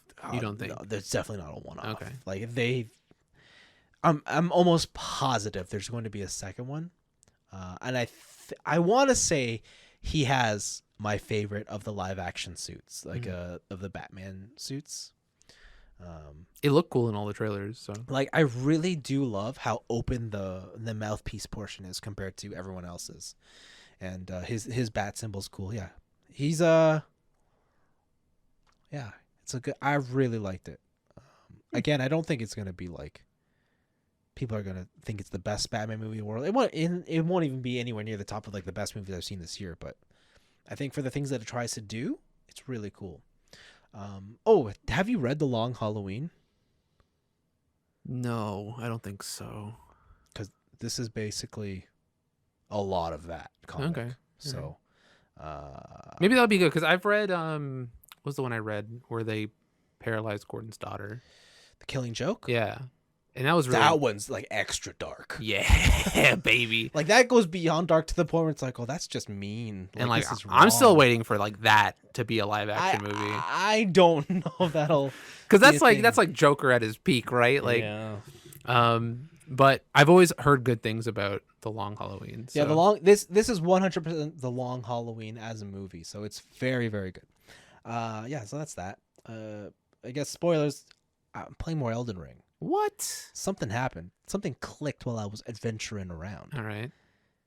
And I'm like, it's got its teeth sunk into me. Oh. And now I'm just like Oh. doing shit. I'm on the move. You're on a horse. Listen, man, last time you saw me, I couldn't beat this one boss. Yeah, because you're casual. You're a noob. I beat him. Oh my god. And then I beat the boss above him. Nice. And it seems like 20 hours in, I'm finally starting the game. Oh, so you're not speed running it, is what you're telling me? No. Yeah, that game has a lot of cool things to it. it's hard to talk about without like trying to be without trying to, I guess, directly spoil things, but I will say it definitely rewards you for just it. It feels like a video game. Like that's the worst and explanation. It's terrible. But it's like when you think about the concept of a video game, like an old school video game, especially like, and I know all these Souls games are about exploration and like learning things on your own. Yeah, to an extent, yeah. Yeah, that's what this game is about. Okay. I think it holds your hand just enough, bar a couple important features, to let you have a good time without not feeling too upset. Like, did you know that there's like a instant counter move in this game? Like a parry? No, there's a parry and a counter. Oh, I didn't know about the counter. Like if you just hold guard, mm-hmm. you can press another button and instantly counter. Oh, wow. The thing is, you don't stop their animation, so they can still get you. Or if they have like a follow-up attack, you're fucked. The parry is the one that you're probably talking about more, and that one's actually not as hard to do as I thought. Parry in the other games were very hard, so I never used them. This one is actually, it's a bit easier if you understand that you're not parrying the weapon; you have to parry their hand. Oh, so you have to be in their face when they attack. And watching, like, I remember I parried the boss once. I'm like, oh shit, you can do that. I'm the best. Yeah. Yeah. Gives you lots of cool weapons. I love the world. A part of me wishes like I would love to see what this game looked like, a version of this style of game, if it wasn't so depressing. But isn't that kind of what like gives it its charm? I don't know. I don't know anymore. Well, you want like an Elden Ring with like a vibrant forest? No, I don't want that. I don't want the setting to be more vibrant. I wish it wasn't like everyone is out to kill you. Right? Like you had at least one friend. Well, you have those like throughout the world, but like I would like to like hop into a village. Okay. Like there's some NPCs hanging around being like, what's up? And go to the local shop. Yeah. Like I want this to be like an actual expansive lived in world. I don't, because like every time you walk into these games, you feel like you're just walking the demon lands. Yeah. Like you came after the apocalypse and you're like, this place sucks. Yeah. I do want to see what a version of this world would look like that. Okay. Yeah. I think it's a lot of fun exploring and just finding out cool things and inferring the story. The NPC quest lines are pretty interesting, I would say. I don't know if I did one correctly or not, because some of the results you get are just like, what? I got a lot of cool weapons. I got a lot of cool powers. I am not leveled up enough to use any of them. Okay. So like I can't use half of their abilities. Yeah, we saw your cool collection of things you can't use. Yeah, things that I'm like 50 levels too low to use. Why do they give them to you? Like, so you can look forward to using them. Yeah, but I got to say, like, yeah, I got this one shield, a turtle shield. It's good. I don't think I'm gonna kill turtles when I play that game. Why? I don't know. I like turtles. They're cool. I feel bad.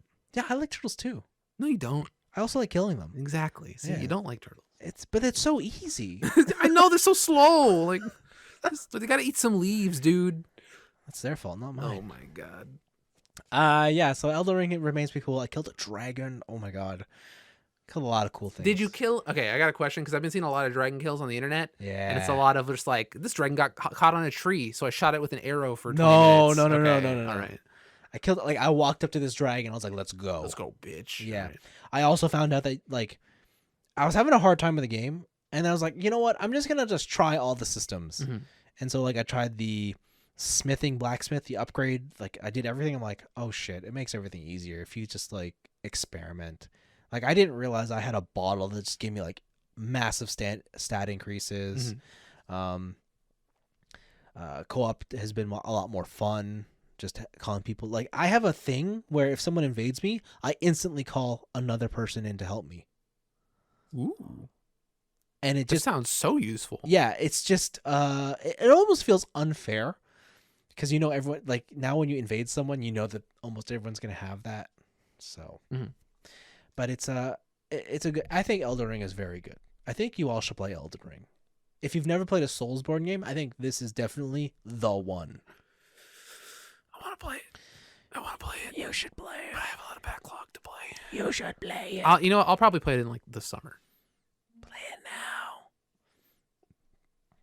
Kind of right. It's the new hotness. I know. But Just go. I know, but So yeah, I'm like 20 hours into that, which is a lot of time to be playing a game in 1 week. Except I played 30 hours of Gran Turismo. yeah, I was gonna say. Speaking of spoilers, Wow, that's race, what you're gonna. That's say? what I thought you were gonna do. I thought you were gonna be like, speaking of spoilers, race cars. That's what I thought you were gonna do. So Gran Turismo 7, it came out. It's here. Highly anticipated video game racing sim. All right, thing. the only question that matters. Yes, Did you get golds on all the license tests? I'm on the last set of license tests. All right. So I got my B, A, International B, International A, and now I'm on Super. All right, okay. And it's hard now. Did you get all golds on the previous one? Yeah. Okay. Of course. All right. Of course. So you're there when I started it up. Yeah. Music mode, baby. The fuck? Music mode. You start this game and they make you play Music Rally. Yeah. Bullshit. You love music. And then it ends, and then like, okay, now watch this 10-minute video. I thought that was pretty cool. I didn't think it was that cool that it was back-to-back things you didn't want to do. Yeah. But if that was just the start and then Music Rally was optional, yeah. I think that would have been. I think that's a you're cool right. intro. I think you're right. If it was just the video, I would have expected it. You'd be like, wow, car. And I feel so honestly, cultured right now. I would have watched it. But the fact that they fucking shove Music Rally down your throat. Did you know that if the game is, you know how the game needs an online connection? Yeah. If it's offline, the only mode you can play is Music Rally? Hell yeah. Like what? That's actually terrible. That's awful. Yeah. That's You can't even awful. do like a regular race. No, you can't even log into your thing. That's insane. It's That's just so Music stupid. Rally. It's the worst. But I played a lot of Gran Turismo. The big thing here is called GT Cafe. That's kind of like their single player campaign mode. Okay. And they let you go through and the idea is you collect a bunch of cars that are in the menu book, and then when you collect all the cars, the guy in the game will tell you a bit more about their culture and whatnot. Mm-hmm. Simple concept. You get cars by winning races, or you can buy them. It's up to you how you want to do it. They give you a set of races that will always guarantee the car in question. At the same time, these races are always set up so that it unlocks a new track for you, or unlocks... Actually, no, yeah, it unlocks a new track for you. And there's 34 tracks, 92 configurations, so eventually you get through them all. So what? I guess like it's regular reversed, mirrored reversed type of thing, or like for the tracks. No, the tracks, they do have that, but they also, like, tracks have different layouts. Like some tracks have like 6 layouts. Oh, okay, all right. Like short, long, medium, just these corners, like whatnot. So yeah, that's fine. That's no issues there. I think that Gran Turismo really overestimates how much people will care about car culture. I don't think he cares. Because, like, I think the idea is cool, but the way they've implemented is actually really awful. All right. Because it's just all this, like, cheesy, shitty text that you have to read. It seemed like everything was voiced for you. There's when we no were... voice. There's Really? nothing. Like everything beyond what we were playing? No, even when we were playing, there was no voices. Was it? Oh, okay. No, that was in your head. Oh. There's literally no Oh, God, am I- narration. The game has no narration. Okay, all right. Right? So, yeah, you kind of just have to sit there through, like, boring dialogue. And it's not the best. It's not the decision I personally would have made. Mm-hmm. I think narration would have gone a long way. You think that with the budget that they would have Yeah, to you make would. this game, You would think that they would have, narrate yeah, the game. but it's not that. It also slowly introduces you to all the concepts in the game. So, like, it'll be like, go buy a used car from the used car lot. Mm-hmm. Go put a spoiler on it.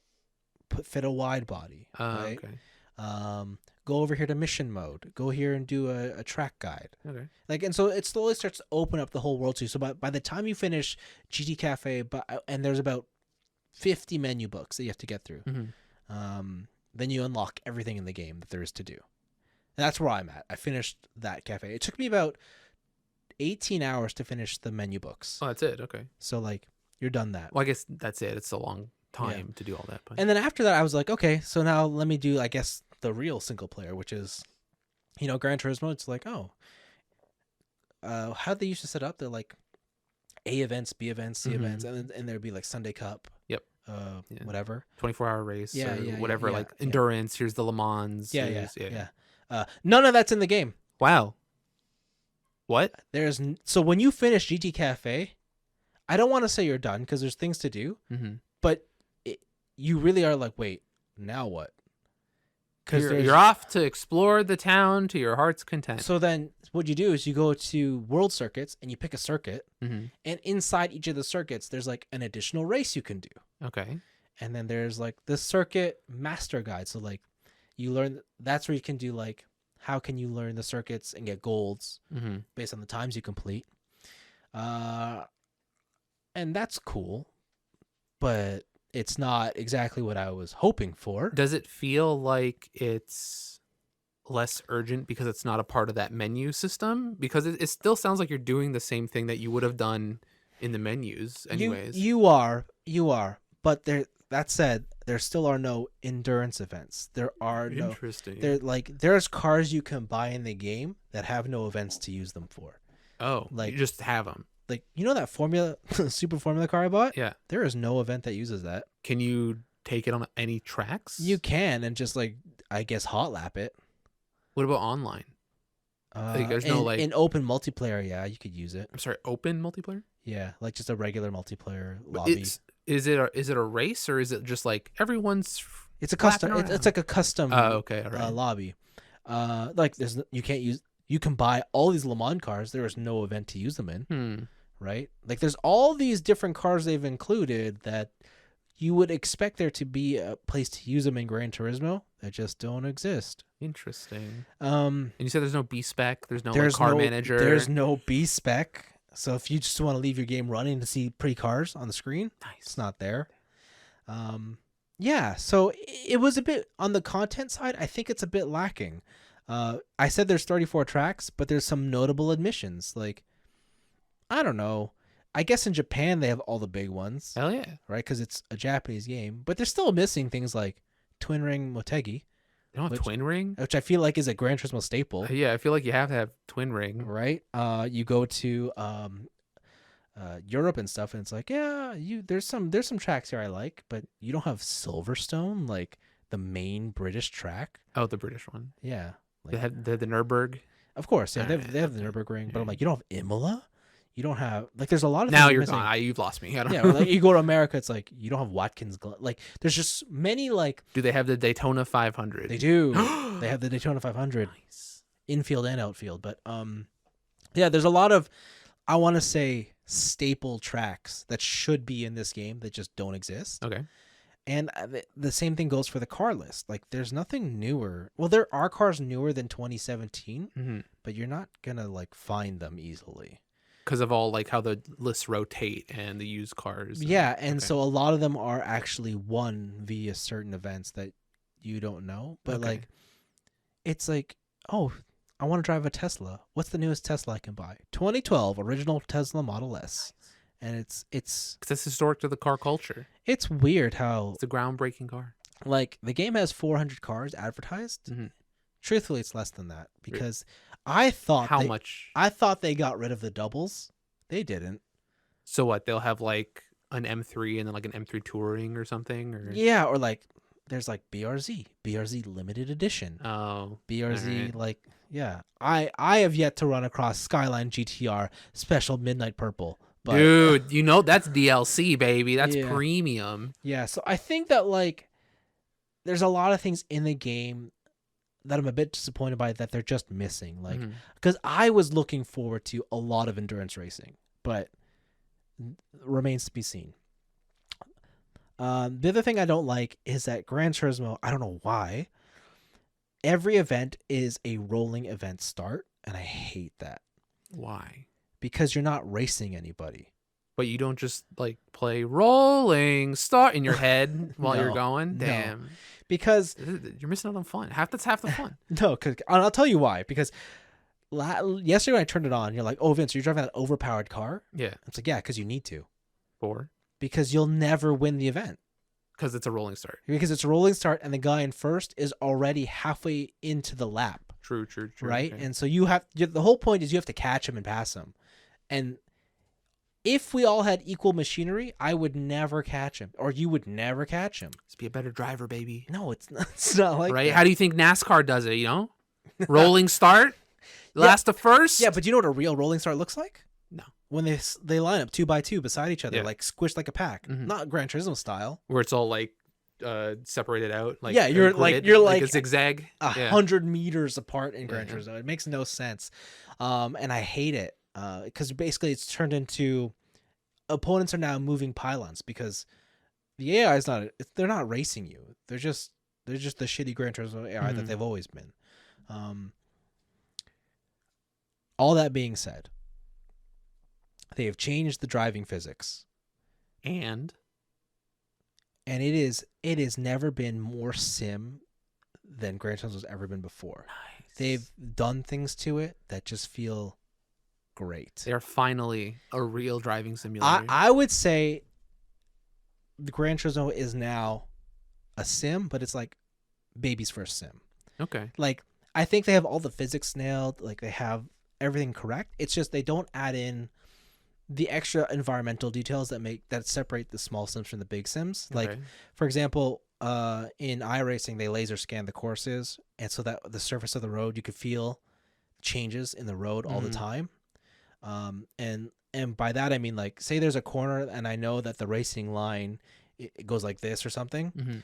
but I know that I can't take the racing line because there's a dip or there's a bump in the corner that would unsettle the car if I took it at racing speed. So I have to go around it or do something. That doesn't exist in. Yeah, it doesn't exist in Gran Turismo, Okay, right? okay. Gran Turismo also, like, the minute you leave the track, there's a completely different physics model for the tires. Like, if you're on grass or on your gravel, like, you come to a halt. Okay. Almost like Mario Kart style. All right. Like, it's just, it doesn't seem right. So, like, if you accidentally clip a corner, your car will immediately slow. Mm. And it doesn't feel Okay. right. When you hit anything in the game, the collision model does not feel correct, right? You can still ram into other cars and the corners to, like, To boost. yeah, like, Really? and it just, There's no damage or. they have damage and your car actually gets scratched. It takes a lot to happen, Okay. and it doesn't really affect the driving. But I guess it's a step in the right All direction. right. I mean, at the end of the day, though, I'll say, like, in terms of just driving feel, I love driving in this game. I think it's like, it's a perfect balance of just having fun while also feel like it's not, or like I have to put work into it. Like, it's a great balance of driving. Like, I don't think there's another game that I prefer driving more on a regular basis. Because, like, I play ACC and iRacing, and, like, that's work, Mm-hmm. right? I was just gonna say yeah. this sounds like it's a Sunday drive type of game, Yeah. rather than I'm gonna be sweaty and I'm gonna pump out these Yeah. these tenths of a second on this corner. Yeah. I should also mention that, like, I have this racing rig behind me. I'm Mhm. playing this game 100% on a controller, Of course, haptic feedback, baby. and that DualSense is very good. All right. I think it's. I don't think you'll be. I still think having a wheel is more beneficial. And in fact, on some of the super licenses for gold, I have them all on silver. I just feel like if I had a wheel, You do have a wheel. I do. You do. Hmm? Motion steering, Vince. Right? Your controller is the wheel. No. Just use it. no. Just do it. No. The fuck. But I feel like with a wheel, I could probably get gold, no problem. I think with motion control steering, you could probably get gold, no problem. What do you know? Just try it out. All right. Come back What next do week. you Report know? back. Yeah. So I did mostly everything in single player. I haven't done multiplayer yet. And multiplayer, I feel like, is where I'm probably gonna live in this game, just because that's what I want to do. However, I forgot this is Gran Turismo. It's a Japanese developer. It's fucking broken. Mm-hmm. And I don't mean like you can't do it. I mean, like, it's completely unbalanced. There is a meta car that is just killing everything. Mm-hmm. When I tell you that there is a event, Daily Race A, it's the current event that's on Gran Turismo. The restrictions are you need 250 horsepower. What does that mean to you? Means you need 250 horsepower. So, like, a car with 250 horsepower is the limit, yeah. okay? And that's the only limit? I guess like you just said a horsepower limit, so I would Yeah, I assume did. that everything else is fair game. Yeah. Okay, what if I told you that everyone's rocking with Skylines because they want the 250? It might be 350 limit. I don't know. Anyways, Okay. people are walking with Skylines and like, yeah, I'm gonna win. And then I tell you, this other car by this French manufacturer has 350 horsepower. But what I'm not telling you is that it has an additional 160 horsepower that is hybrid technology, so it doesn't count as horsepower. Huh. Huh? I don't know how I feel about that. Right? That's Because like it's rated in kilowatt hours. mhm. But let's be real, it comes out as horsepower. And so now you have a car. I guess at that point, why not just use the Tesla? Like, Yeah, and so like the thing is the game has a performance points like all round rating. yeah, But for some reason they don't use it in online. It's just like this is your horsepower restriction.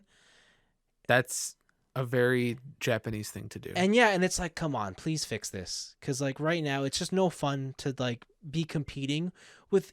And that's one small example. Like these kind of loopholes exist within the entirety of the rule set of this game for online. But that's so confusing because like it sounded like at the end of Gran Turismo Sport, they had a lot of that stuff ironed out. So I don't know why they were like, what happened here where like it's not. That's dumb. Yeah. What I will say is if it's like sport, and I think Polyphony have definitely talked about this, they have promised many updates and just free content to come to the game. Like this is the Gran Turismo for the generation, I would assume. I absolutely believe that, and I think that as a base foundation game, like I think that the bone's strong. Needs a little bit more meat though. Right. I feel like there's a lot of things missing. Like you said, B spec. I also don't like the rally in this game. Rallying events suck. Rally events in Gran Turismo haven't been great Yeah. usually, but Did I also tell you there's a microtransaction model that's yeah, you buy credits and shit. yeah, which is fine, I think, except for the fact that every car is significantly more expensive to buy now. Okay. As in like because they implemented used cars will follow real world prices. Oh no. Okay. So when you go to the used dealership, and again, I'm gonna use like a Skyline. Everyone loves a Skyline. Everyone, you know what? Everyone loves a Supra. Okay. Supra's pretty cool too. You're not gonna. You know what else people love? A Honda Integra. Yes. You know that $20,000 sports car Hell from the yeah. '90s that all us cool kids wish we could You know what afford. else is a cool car? The NSX, the Sure. S2000. Yeah, you know what? Those cars are like $500,000 in the game now. Hell yeah. And it's like, and the game does not dole out credits to you like at all. Like I would farm that shit in like 3 where I do the B spec 24 hour and then sell the Formula 1 car. Exactly. Right. Yeah, like this game Doesn't not have anything like doesn't that. have anything you can grind that's meaningful. So it's Yikes. and so when you see that and then you see but you could For buy, $5. for $5 you can buy a $500,000 of credit. It's like that it just doesn't feel. It feels so Japanese gotcha game. So that's the one. I think the last thing I wanted to ask you about this is how ripe for micro. Like I don't want to say just content, microtransaction content. I want to say microtransaction abuse. Like how ripe is this game set up for that? Absolutely, it's huge. Oh my god. So in Gran Turismo Sport, they just put a hard limit on the cost of a car if you want it is I think $2. Yeah. Now because they moved it over to a credit model, that same car in Sport that was $2 could be upwards of $40. This is Microsoft and their points system before they went to. So like it just doesn't feel right. Granted, they have said every content coming is free, but I don't know. I still don't feel good about that whole credit scenario. Yeah, it's I guess it's kind of sounding more and more like Asia style free to play, pay to win style games where and if they're not checking the balance, which I imagine they're not because that one car has just slipped under the radar. Yeah. I bet like meta cars are going to be a thing going forward unless they do something drastic. Yeah, so. absolutely. I can't imagine like I feel like it definitely needs to be fixed. So, but yeah, that's Gran Turismo 7. I think it's awesome. I think for most people, I think this game is going to be everything you want it to be in terms of a racing game because it really does feel like a return to form from like Gran Turismo 3 and 4. They kind of lost their way around 5 and 6. I feel through the HD They generation. went on the moon. Exactly. They really lost their way. But also, if you can get it on PS5, loading times are instant. Nice. Because I think on PS4, loading times are like Pretty decent. 45 seconds Oof. to get into a race. And you know how many menus that game has. So A like lot. A lot of yeah. menus. So just if you can. But I think it's great. It is really making me consider like, okay, do I really just buy that Gran Turismo compatible wheel? You have a wheel. Use the controller. Use the motion. The 6-axis. I'm not going to stand for this abuse. Dude, won me every race in MotorStorm. Never lost a race using the 6-axis. All right? MotorStorm. The truest racing sim. I was going to say, wow, how dare you? How the game where you literally only have gas and brake. Yeah, Like, and you wow. blow up across the finish line. How real is that? It's realistic, dude. I haven't bought Nitro yet. I got to buy that. Nitro. Or NOS. What? Nitrous oxide? Oh, in your car. Yeah. I thought you were gonna buy nitrous oxide for your in real life. No. Okay. I was like, what the hell? No, I mean in Gran Turismo, yeah. All right. I got to see if that's any good. But you could get some NOS, like 4 canisters under the seat, Dom style. You know, No, what if I have a passenger? you sit on the NOS. Oh God. Okay. Yeah, that was my week. What'd you get up to? Looks like you had a couple things here. I had a couple. So I'm gonna start off with a new manga recommendation. I think this one has been it caught my eye. It's been really good. It's called Gachi Akuta, and it is Who? Gachi Akuta, Okay. and it's by a guy. What's it? Kei Urana. I think this is his first work. K Urana? Yeah, Urana, and then K is Kei. And I think he used to be an assistant for, what was it, like, was it Made in Abyss? Yeah, and maybe some Promised Neverland stuff he was an assistant for. But it's a really cool story about this guy, Rudo, and he lives in this world where people kind of treat everything like garbage.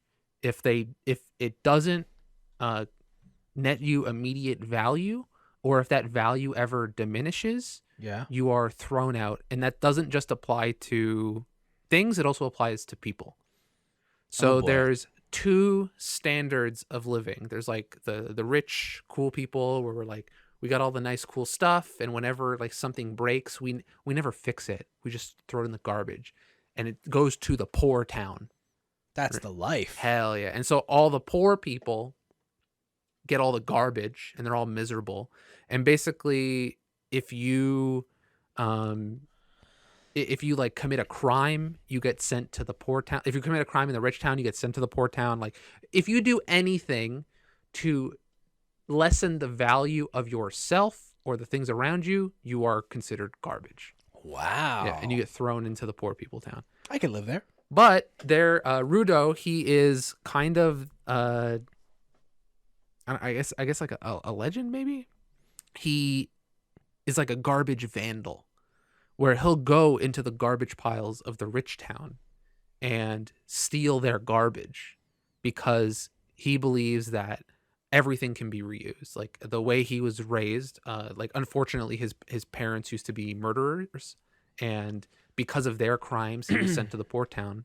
But his adopted dad told him that, like, if you take care of things, they will, like, Hold on. be special to you. He comes from the poor world? So I think he was in the rich world, and then his parents, and you don't see it. This is Yeah. all like backstory. Yeah. His parents had committed murder, and they got sent to. Wow. Okay. Yeah, and because his parents were criminals, so he got punished by getting sent to the poor town. But his parents were punished by getting sent to the abyss. Right, and that's the third tier. I'll get there. Hold on. And you say he steals garbage from He the steals rich? garbage from the rich. But I thought the rich just hand me down their shit to the poor anyway. Yeah, but like he goes out and grabs all the good shit, I guess, before it gets sent over here. Okay. And so he's in the poor town, grabs a bunch of stuff, and he wants to take care of things because he believes that, like, nothing is really garbage and everything has a use, and that and to him it's like For sure. his thought process is like the antithesis of the place he lives, right? So he does all that. He gets framed for a crime that he did not commit, and he gets sent to the 3rd level, which is the Abyss. So the Abyss is just like at the edge of town. It's just this blackness. You don't know what's there. It's just people who do really heinous crimes like his parents get sent to the Abyss. Any sort of excess garbage that people don't really want thrown into the Abyss. And nobody really knows what's happened. But he gets committed. He gets taken in for this crime he didn't commit. And he gets thrown into the Abyss. And what you learn is that the place he was living on was actually like a floating paradise in the sky. And when he hits the ground, Earth has become, or like the ground has become, a giant garbage dump. Oh, cool. And because of all the garbage that comes down from heaven, Yeah. The world is totally fucked down there. Yeah. It's like poison air, garbage like has turned into like monsters and stuff. And he has to try and survive in this very harsh world. And I looked it up because I couldn't remember what it was, but I know in Shinto religion, there's a thing called animism, where parents will teach like young kids that the reason you want to take care of the things around you, so like even like toys, your home, other people, is because everything has a soul, right? And the more you take care of something, and the more you create a connection with that thing, it'll eventually garner a soul. Yeah, yeah. And so it turns out that he has a power, just like certain other people down on the garbage pile Earth. He has the power of a janitor, where he can connect with the soul of a thing, and the thing will help him fight against monsters, give him powers, and do whatever. So he gets thrown into this world where his whole thing is that he wants to get revenge. He thinks that the people back up in heaven are a bunch of fucking scumbags. They've always treated him like shit. They've literally treated him like garbage. Yeah. And that they actually threw him out like garbage. He now wants to get back up there. He wants to figure out how to get back up to heaven, get his revenge on those people. And then now that he's become a janitor, he's trying to work with people on the bottom level to work his way back up the ranks. It's really cool. There's only 4 chapters so far. Yeah. And like, I think 3 out of 4 of those chapters has been some sick fights. What's the power that these guys get? Everybody has like a little, I guess, item that they can resonate with, and it's called a jinkai. So usually it's things that for our main character, it's his gloves. So his adoptive father gave him these gloves to hide these like hideous scars he had on his hands, but he's had them since he was like a kid. So the soul in the gloves became tied to him, and now the thing and the soul that lives in the thing wants to help him, turns into like weapons, right? There's another guy, he has like there's another thing, he has like a staff, right? It's like a little stick, a walking stick, but in his hands, because it's his jinkai, it turns into like this sick battle staff, because the soul resonates, the soul in the item resonates with the owner who gave it care and stuff like that. This is sounding like Bleach. Kinda, a little bit. I got more of a Soul Eater vibe. I mean, I hear you. Like yeah, soul yeah, resonance and yeah. stuff like that. I guess it's just you said Jinkai, and I was like, Bankai though. But the art is really cool. It's very how do I put it? Like extreme. yeah. Like a lot of thick lines, a lot of very I would almost put Is it that like the main character? No, that's just like one of the new guys who Okay. showed up. But he's just a good example of like a lot of blacks, a lot of thick lines, a lot of very Yeah. Gurren Lagann almost Yeah, style yeah. art. This is on Jump? This is like in some really like offshoot magazine. I don't know what it is. I don't think it's Jump. I was gonna say it doesn't sound Jump. No, but it's so far it's been really cool. There unfortunately is no legal way to read it in English. So Oh. you can find it, learn some Nihongo, I guess. You can import it if you want, or there might be some other methods for you to read this. Like if I were to ask to Google. kiss somebody? Maybe Oh. it might be there. I don't know if kiss still like kissing stuff still exists. That's a shame. Right? That might have got taken down in the great anime wars. Oh, wow. But there's some ways All right. to read this manga. Okay. I think so far this has fantastic potential. The world building is fantastic. The storytelling is quick. It kind of hooked me from the first chapter, first 5 pages. Yeah. Fantastic. Though if again it's only 4 chapters in so far, so if you're not the type of person to want to follow something and you want to wait for that end product and experience it all at your own pace, maybe not for you. But yeah, Gachi Akuta is very very cool. I kind of this seems like it could get an anime. It seems very like shonen in that way. All right. They get a lot of cool stuff out of it. I like it. The other thing I did is my friend had taught me a new 4X game called Stellaris. I've heard of this. So I told you about Civ and I told you about Endless Legend. So Stellaris is one that is made in space. It sounds like it. Yeah. How it works is that you play as a race. Okay. And your civilization has just discovered intergalactic travel. Oh. So that's when you start. And once you start, you have to travel to different solar systems and you explore the universe. So like colonize, get resources. Get resources, and expanding your territory. Mm. But I'm going to start way, way back at the beginning before I get over there. This game might be too crazy for me. Oh, it is might, that many systems? It might be too in-depth. So first off, you have to create your own race. What? Yes. You have to create your own race. So you start off the game raceless. And you get to pick raceless from a bunch of different presets. So there's like a humanoid looking race. There's a fungal looking race. So like sentient mushrooms and shit. There's like a slug looking race. And your race only has effect on other civilizations you meet. So it's not like because you picked the humanoid race, you're locked out of like technologies that only the slug has or whatever. Yeah. This part of it is straight up space racism. Oh. So when you pick your race and say you pick humanoids, right? Yeah. And you go out and you meet another humanoid style race, you will automatically have a better, I guess, like affiliation with them because you're similar. Okay. And then after you pick your race, you pick the habitation of your home planet.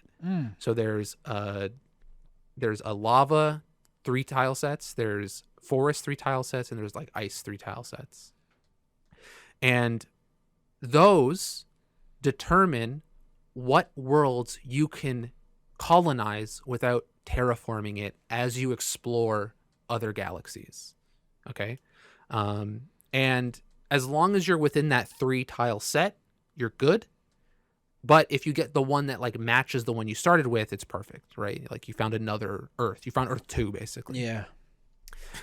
Then after that, you set up your government.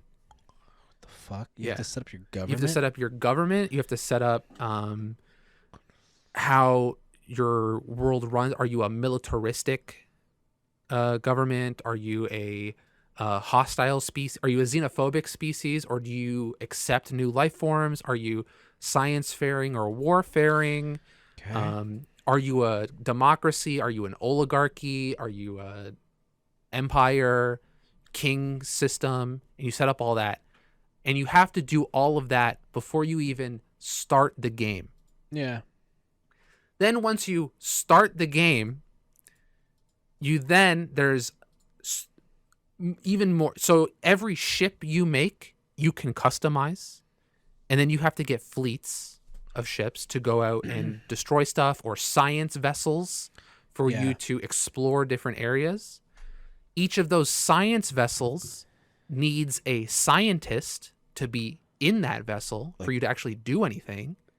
And Oh. each scientist ages as the game goes along and has their own like special abilities. Oh no. So if the game goes on long enough, so your scientist can die of old age, right? You then have to have like mining ships. For you to own a system, you have to set up a star base on top of, or a star outpost on top of the sun of that system. Not every system that you find will have a habitable planet. Yeah. And then I think the coolest kicker. Oh, sorry. The one thing I forgot too is that every time you make a civilization on another planet, you can micromanage each individual system, like each individual planet. Yeah. Which I can make this like, this is the farming planet. They're gonna give me food resource. This is the mining planet. But you have to like manage fraction government factions that splinter off because you're like civil wars. Okay. Certain buildings.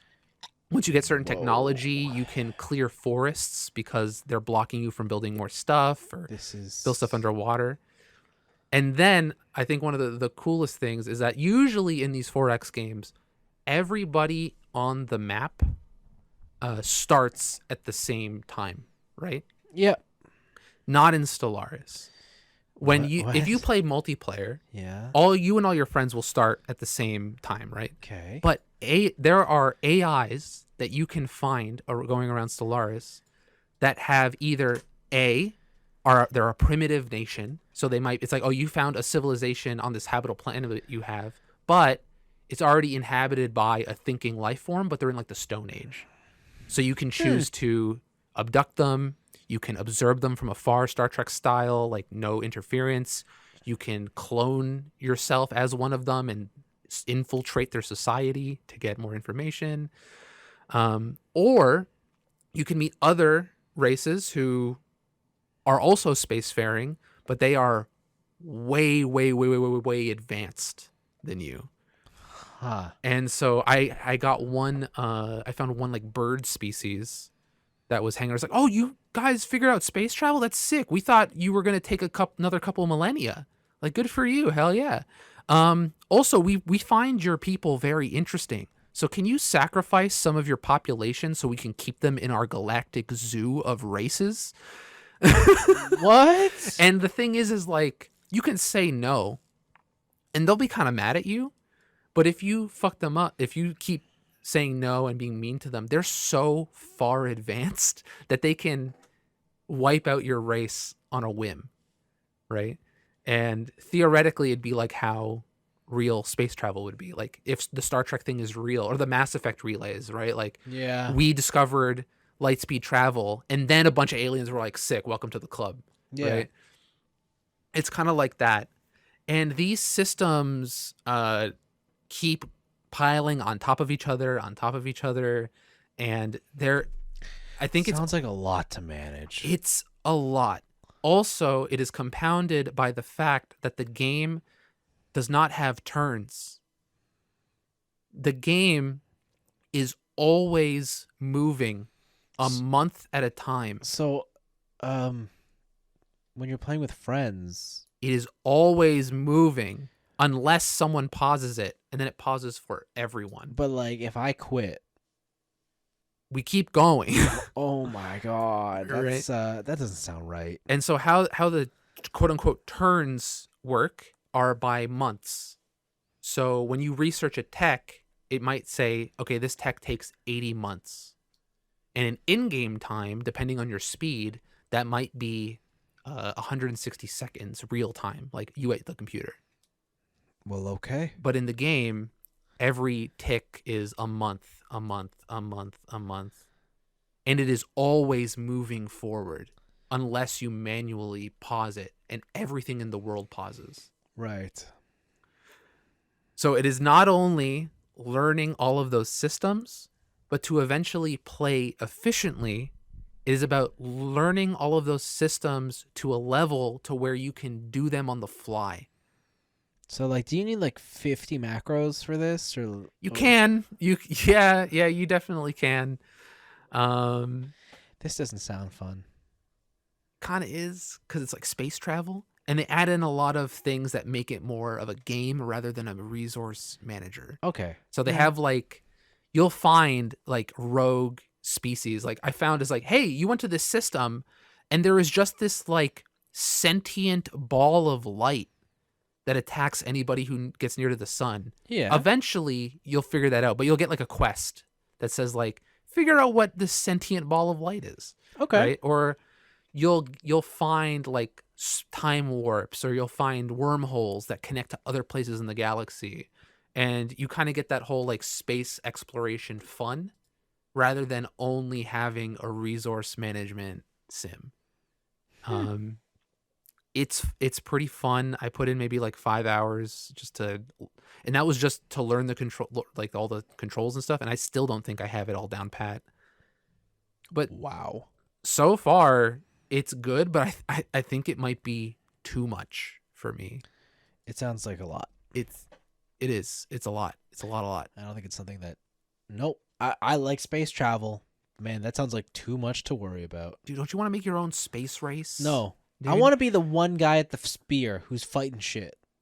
All right, you're not. This is not the game for you. All right, you're the king, and you got to manage everything. You can be a space racist if you want. Yeah, that's not fun. All right, but I think this is like, if you want a game to where you never have to play other games. No, I have that. You can play Stellaris. I already have many of those kind of games. All right, okay. And the last one I wanted to talk about was Cyberpunk 2077. So I'm going to talk about it in general, and then I'll hit like a spoilers section when I want to go further, and then people can check out. This game started off good.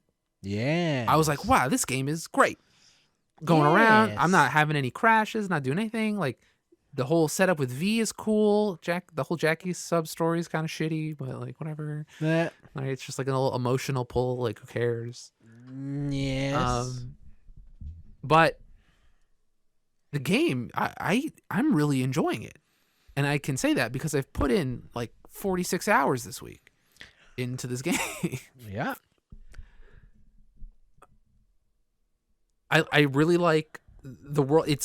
I walk around and I am absolutely baffled, and I totally understand why this game took forever. These maps are dense. They are beautiful. There are things to do everywhere, maybe except for like the Badlands, but yeah, that's empty. Badlands is kind of empty, and there's a lot of Badlands. There's a lot of Badlands. Also, I tried to go up the giant garbage pile, and they're like, "There's nothing for you here yet," and then they just like turn me around. I was like, "Oh man." But Cyberpunk from a technical level is absolutely mind blowing. Yep. Having a lot of good times with it. Yeah. But where I said that it started off great is because later, as I kept playing the game, yes, more glitches started happening more frequently. Yeah. And it almost destroyed my fun. So I'm playing on the 1.5 patch. I'm playing on the new stuff. So I can't really imagine how broken it was before. But anytime for me, like a car, like a NPC car goes up like a hill. Yeah. It's like it gets caught in the seam where the two geometry pieces meet and just fucking explodes. Oh, really? Yeah. Anytime a car goes up a hill. I've had multiple occasions where someone will say a line and their subtitle will stay on screen until they reload a save. I've had a couple where I'll be stealth hacking a computer that's like just above me on a shelf. Yep. And as I'm doing the animation of taking my like hand USB port, I'll just float up into the sky. Wow. Revealing me wow. from cover. Wow. That's a good trick. Did you ever do the street race events? Yep. In the street race events, I can literally hear the rubber banding because I can hear the car warp behind me. And then when I finish the race and I see the condition that their car is in, like every panel has been ruined. It is like basically 1% health because AI cars can't die in that mode. Yeah. And there's just so many things where like you look at this amazing, beautiful world and any sort of glitch takes you out of it. and it's so disappointing. Weird, because like I didn't have any of those glitches. I've had so many, and Like, those are like just some of the memorable ones. yeah, like, and I played on the original patch. Damn. So like, yeah. I've been having a lot of issues as my save file gets longer and longer and longer. So I don't know what's going on there. Maybe I'm just unlucky. Yeah, maybe. Who knows? Or maybe the 1000 series cards aren't like maybe could crushing be. it. So Could be. That's like my overall thought, I would say, about Cyberpunk is that it's a good game. Yeah. Right? I would give it like, it's like a 7. I think if it didn't have all these problems and I wasn't running into all of these issues, it'd probably be more like an 8. Yeah. Or like a low 9, maybe high 8, low 9, around there.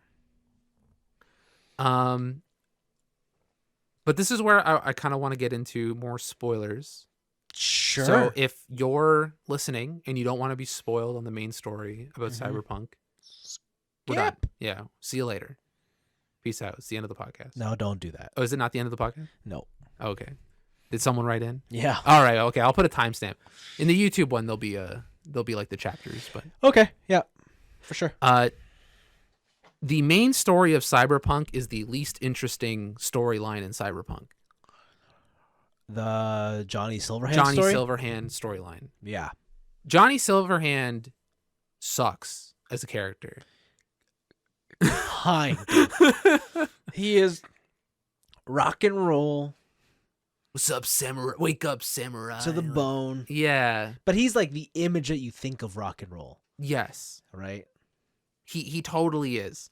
And I think this is where my gripe with the main storyline of Cyberpunk starts. Is that this game does not allow you to, at least in the main story, to leave anything to the imagination. Everything is painfully explained to you, especially with more interesting concepts like a cyber personality. You mean Ghost in the Shell? Yeah. So the whole story revolves around Johnny Silverhand gets uploaded into your brain. Yeah. And is slowly taking over your body. Yeah. Or like your mind. Yeah. And you want to get him out because you want to be you. Yeah. And you don't want to be Johnny Silverhand. Yeah. Here's one of the first main problem I have with this story is that after that happens, you are arguably no longer the main character. The main character is the technology and Johnny Silverhand. And you're just a vessel that is along for the ride. Rather than any sort of like you're there by happenstance rather than being an integral part. Okay. Almost. At least that's how I feel. Yeah. The other part. But isn't that every story? It's always by happenstance that the main character. Look at every shonen shit. It's yeah. Like, I jumped in here. And now I'm here. But they eventually grow to become this important thing. But I think that's the whole point here. Like, you grow to become an important character. I never feel like V ever becomes more important than Johnny Silverhand or more of a focus than the Arasaka tech. In terms of what, though? Because, like, every story you touch, people only see V. Yeah. And, like, for them, it's V who's done all this stuff. So in the side stories, yeah, I would agree with that. In the I guess in the main story, it is you dealing with Johnny and everyone else is obsessed with your technology rather than you as a person. Yeah, what's wrong with that? Isn't that like a superhero? Like, let me can we just test Superman? Like, isn't like no one cares about Superman. They just they want to cut him up. Yeah, but like even Superman still has like the interesting like Clark Kent portion of his body. You get, which again is V.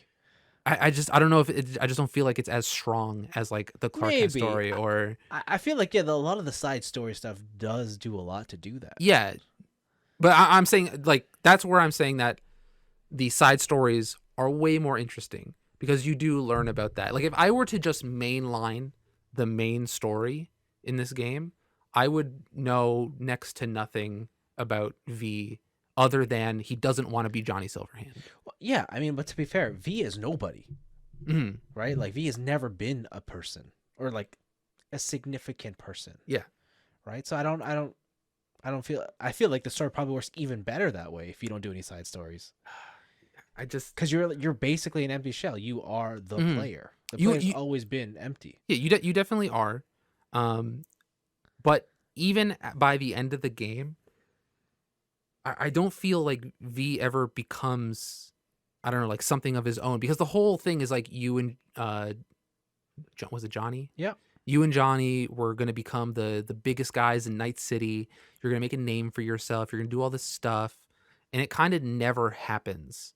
And the only reason people know who you are is by association of the biochip or by association of Johnny Silverhand. It's like you're playing through a game where you're friends with the celebrity rather than the actual celebrity. I don't know if I would agree with that. I don't think it's like that. I think it's you are one and the same. Like the technology and Johnny Silverhand and V are all one. I don't think I've ever like it. You're not separate anymore. It's you are one. I don't know. Maybe I missed something going through there, but I just never really. I've always seen them as like two separate entities that are fighting for control, really. And then everyone thinks Johnny Silverhand is way cooler than you, or the biochip is like way cooler than you. Oh, for and the sure. focus is way more on the technology rather than your development. Yeah. As in the main story. Yeah. Right. And I guess it's like realistically, nobody's ever gonna play the game where it's just a straight shot main story quest only, never gonna do side things. Yeah. So maybe it's a non-issue. But I just found myself, whenever I played a main story mission, I was having significantly less fun, and I was significantly less interested than when I played a side story. I don't know. I feel like, but because like I don't. How can I put it? I with those side stories, like if you finish the side stories and you get to the end of the game and whatnot, like you do go back and like you do have to have that confrontation with all your peers and your friends you made along the way. Like, this is the ending that's going to happen. I'm saying my whatever now. And I feel like that helps to get through the issues you're speaking of. Yeah. Like when they specifically call out all these people, like you're part of their lives. Like, okay, so what? There's the scene where you're hanging out with Misty on the top of the roof. Yeah. Right, and you're looking out, and they're like, oh, and you're discussing, and you're like, Johnny is like, call someone you care about. Yeah. Right. What did you get for that? Did you get somebody that you could call? Yeah. I did not. Because I went through romance options with people, but I never got a call option. It was just like, man, me calling somebody, that's not my style. So nothing ever happened. Yeah, and like, so that's on you. I did romance. I had sex with multiple people, and in video games, usually having sex means you're in a relationship, right? Like that's how the video game logic works normally. I mean, it depends. Like, clearly, you took it as sex is just another activity to partake in. I guess, but the dialogue options. So the main person I tried to romance was Pan Am. Who didn't try to romance Pan Am? I know, she's so cool. Yeah. She's so cool. So I think I successfully romanced Pan Am because Did you? We had the time in the Basilisk. Yeah. All right. She also sends me a bunch of texts being like, I miss you and all this stuff. And I'm like, all right, cool. I did it. There's no more Pan Am quests. And so I did that romance. Let's go through the thing. And I didn't get it. Did you talk to her before you did that mission? I didn't. Like call her up on the phone? No. Before you did the thing with Misty. Like, but when you realize what the end game is, you go back. It didn't let me. Oh. That's the thing. Like, it didn't let me do that. And so I don't know if this happens to be the ending I got or that I chose. I think so. Because I chose the Corpo ending. Which is? I take Hanako's help Yeah. and I upload my brain into the Soul Killer because they don't have the technology to put me in a new body yet. Okay. And this is the other part where I was a little disappointed. When I compare this type of game to kind of, I guess, like what generally people think of as like the ultimate versions of this type of game, like a New Vegas, some of the earlier Fallouts, maybe like a System Shock. There are always like a crazy amount of options you can do to fuck around with the ending. Yeah. Depending on how you build out your character, choices you've made in the past and stuff like that. And these endings seem very linear Yep. in terms of what you're able to do. So the reason I picked the Corpo ending is because I wanted to gain inner access to Arasaka, and then I could do something while there that like throws their plan into a wrench. Okay. But that doesn't happen. No, it does it not ends. allow you to have No. like what was the one side quest? The Dalaman, the sentient taxis. Yeah. Yeah, where you can like Yeah.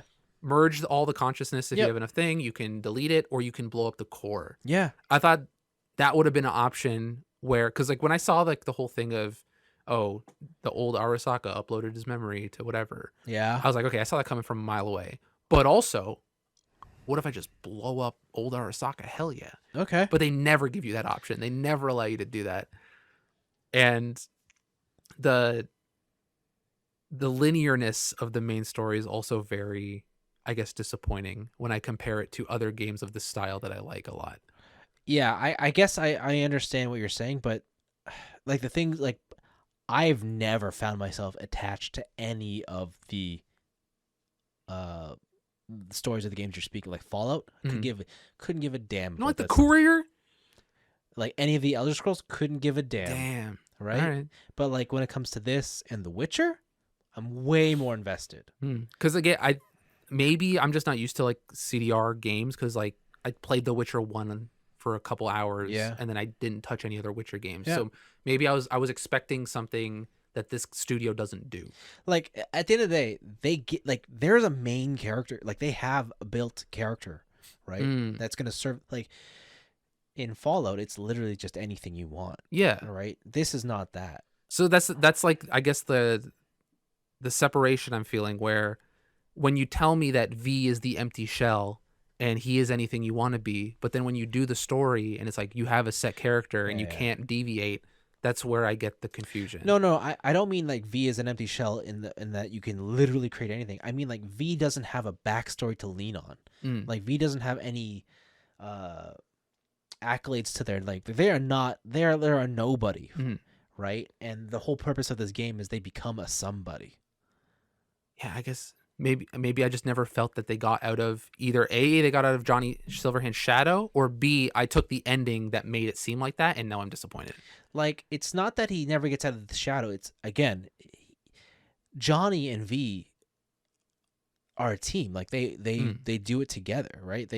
They're in this together now. Like it's not a I'm here because of, like, yes, your circumstances make you there initially because to be with Johnny, but as the game progresses, you're definitely one and the same.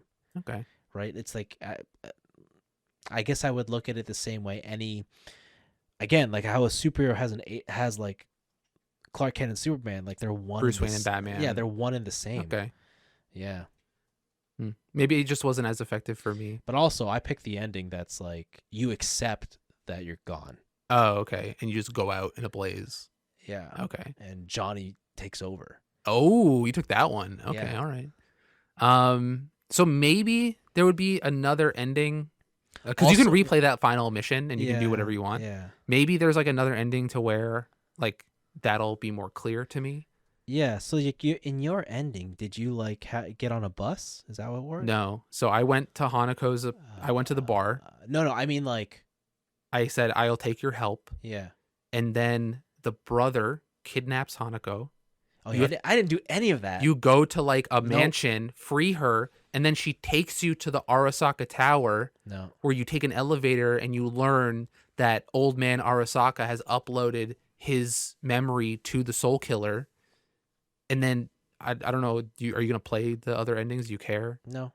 He uploads his own consciousness to his son, and takes over his son's body so that he can live forever. I see. Yeah. And then you get sent up to a lab in space. Yeah, so that you can do a bunch of tests Yeah. to separate yourself from Johnny. Yeah. Yeah. No, I took something else. Okay. And like, so your epilogue scene was, what did you play as in the epilogue? I played as me. I played as V in a lab. Oh. Doing a bunch of tests on like a treadmill, solving a Rubik's Cube, doing a bunch of other stuff. Because I played as Johnny. Oh, okay. Yeah. Maybe I should check out these other endings. Also, when I get to call somebody, I got to call Judy. Judy. Yeah, Judy. Oh, the tech lady, the BD girl. Okay. Mm-hmm. Yeah, I didn't get to call anybody. The other thing too is, I guess I'll say with the main story stuff is like, or this is a side story. I don't remember. There's a bunch of stories you do with Johnny, and you meet Alt, his old. Oh flame. yeah. There's one thing that I'm really disappointed in. When you meet Alt, there is never any gray area of like, is the Alt in the net the same Alt, or is your digital consciousness a reconstruction of something? Like, is a synthetic personality? Yeah. And right off the bat, Alt is like, I am not that person. Yeah. I am. And you're like, oh, come on. That's no fun. Like, you want to have the whole, are AIs humans? Like, all that stuff. And they do that in the side stories a lot with Damien, the aware vending machine. Did you find that gun that talks to you, like Clippy? Like that kind of stuff. And they play with that idea a lot in the whole thing. But in the main story, for some reason, they have to make it this like really tight, make sure there's no ambiguity. Like, come on. My ending addresses it. Does it? Okay. All right. Maybe I'll go back and I'll tell Hanako to go fuck herself. And you actually have to question that yourself if you're synthetic or if you're not. All right. Okay. Yeah, no. Okay, cool. So yeah, I've been having fun, but man, the main story I didn't have too much of a good time with, and maybe that's just the decisions I made.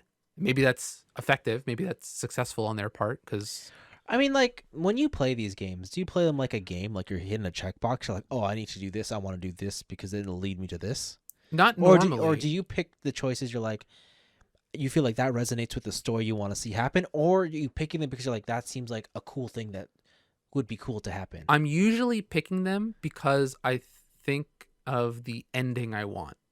So like this is the story that I would like to play out, and I pick options that I think would lead to that endpoint, even if they go against what you think should be happening in that moment. I guess usually, yeah. Like I'll role play on each playthrough. Yeah, I'll be consistent.